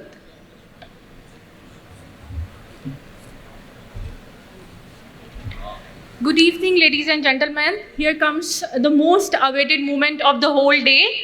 I would like to invite Mr. Majid Aziz, Mr. Ismail Sattar, Mr. Zaki Ahmad Khan, Mr. Fasiul Karim Siddiqui, Ms. Sadia Naveed to come on the stage and present the award to the winning companies. Ladies and gentlemen, okay, I forgot one name, Mr. Mohsin Tabani. If Mr. Syed Nazar Ali is present, please join us on the stage. It was 2009 when the Global Compact Network Pakistan initiated to recognize companies for the best practices in living the Global Compact principles. We have successfully continued this tradition for the last 13 years. It was in the year 2016, after the introduction of SDG, that we added the companies of business sustainability through company strategic alignment as an important component of the award. I'm happy to announce that the private sector in particular has shown extraordinary interest in showcasing their best practices, not only in living the Global Compact principles, but also in the business sustainability through their strategic alignment in embracing the SDGs. Every year, around 20 to 25 companies have been participating in this prestigious contest. Like previous years, this year also we received a good response for our call for participation in Living the Global Compact Award. Companies showing their interest in the contest were issued a questionnaire to seek information about their involvement in the 10 principles of Global Compact as well as the Sustainable Development Goal. The questionnaire also requires companies to showcase their best practices in the form of specific initiatives in major areas of global UNGC programs. Information received from the companies in response to the questionnaire went through stringent evaluation by a team of national and international jury. Companies were scored on their performance in living the Global Compact and sustainability practices on a scale of 1 to 100. Based on the highest scores received, companies in the multinational, large national, and medium national categories were awarded with first, second, and third prize. Now I'm going to announce the name of winning companies for the 13th Living of the Global Compact Best Practices Sustainability Award 2020. Ms. Sharon, if you are there, please join us.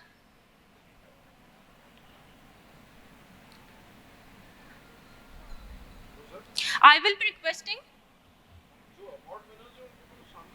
Okay. I will be requesting the representative of companies to come on stage to receive the awards. In the multinational enterprise category, the third prize goes to Archroma Pakistan Limited. I invite Mr. Irfan Chawla, Head of Finance and Controlling of Archroma Pakistan Limited, to come and receive the award.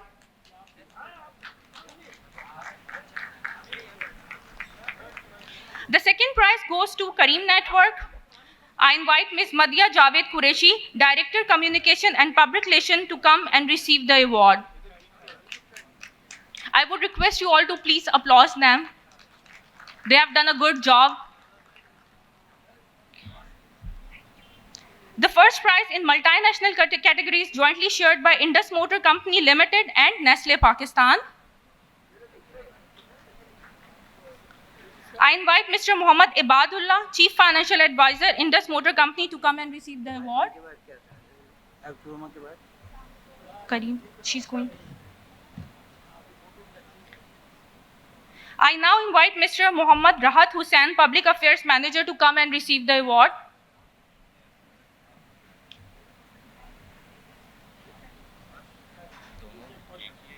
Yes, the prize is jointly shared.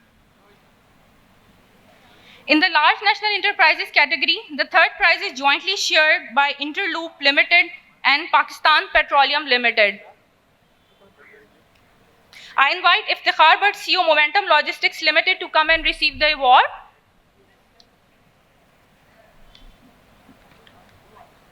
Mr. Iftikhar Bhatt. Okay. Now I invite Mr. Saqib Hanif, General Manager Corporate Services at PPL, to come and receive the award. Shahriyar Paracha. Okay. Mr. Shahriyar Paracha is receiving the award on behalf of PPL.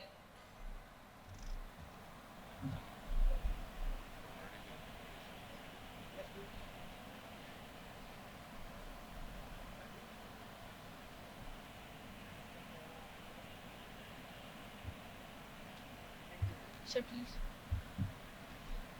The second prize in the same category is jointly shared by Artistic Fabric Mills Limited and Sadakat Limited.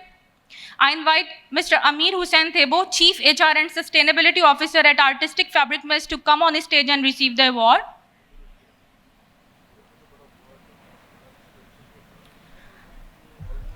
I now invite Mr. Usman Mukhtar, GM Compliance and Sustainability at Sadakat Limited, to come and receive the award. I think he could not travel due to the COVID situation, so we'll dispatch his award. Okay, the first prize in the same category is jointly shared by Pak Arab Refinery Limited and Angro Corporation Limited.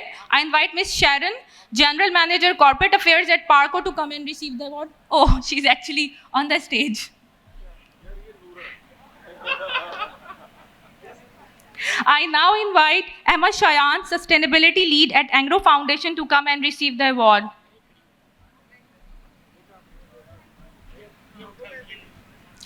In the medium national enterprise category, the third prize goes to Agri-Auto Industries Limited.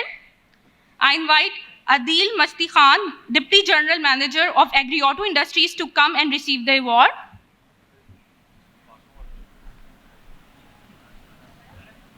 The second prize in the same category is jointly shared by English Biscuit Manufacturers Private Limited and High Tech Lubricants Limited.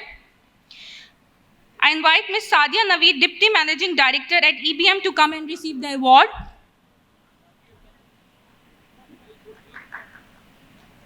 Please. Thank you so much. Unfortunately, the representative from High Tech was unable to travel due to the COVID pandemic, so their awards will be dispatched. Okay, the first prize in the medium national category is won by Hub Park Salt Refinery Limited. I invite Ms. Hina Altaf, Project Coordinator CSR, to come and receive the award.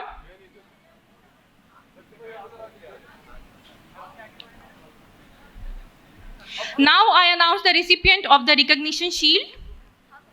I would request Mr. Umair Ali, Deputy Marketing Manager of Siddiq Sons Limited, to come on the stage and receive the recognition shield.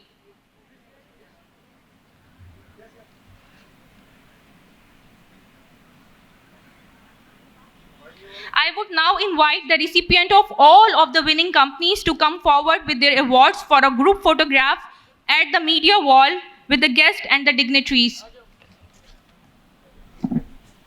Thank you so much.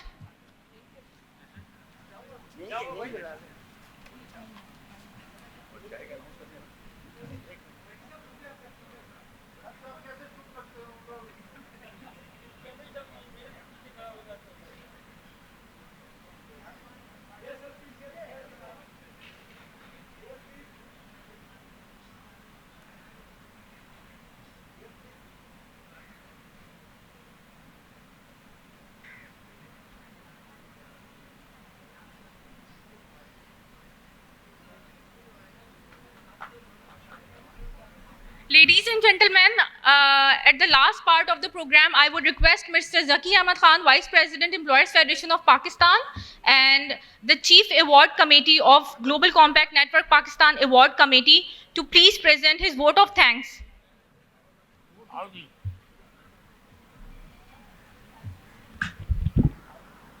Assalamu alaikum, distinguished guests, ladies and gentlemen, assalamu alaikum. मैं हमेशा vote of thanks के लिए जब भी अपने events में employ federation में आता हूँ तो मैं ये कहता हूँ ये पार्ट सबसे पहले होना चाहिए बजाय सबसे आखिर में. But I think congratulate all winning companies and my special thanks to all board of directors, new elected board of directors. और आखिर में मैं ख्याल है सबसे ज़्यादा इस इवेंट को खूबसूरत बनाने में I think credit goes to mister Zubair and Miss Nuzat. I think big hand for Nuzat and Zubair.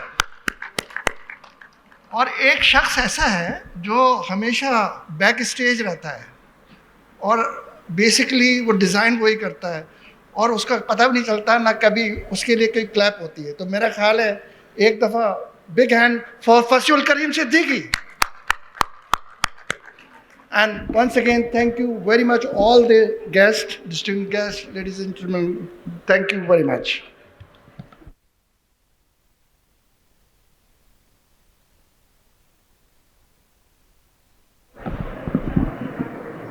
मगरिब के अजान का वक्त भी हो रहा है.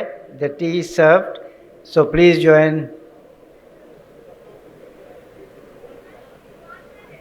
हैं? 5 मिनट है? ओके, तो आप 5 मिनट इंतजार कर लें. There are 2 companies which will sign the charter. Three companies which will sign the charter. मैं मजीद भाई और मोहसिन तबानी साहब से रिक्वेस्ट करता हूँ to please proceed toward the charter signing table, and the companies who are going to sign are Rajbi Industries, Alchemy Coffee Roastery, and Interloop. Interloop, Rajbi and Alchemy. So I request their CEOs, representatives present here to please join.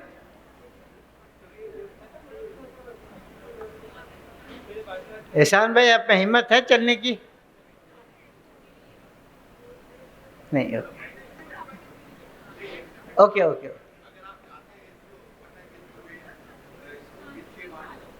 कहाँ है wheel chair? ले ले यार. चले. Okay okay, thank you.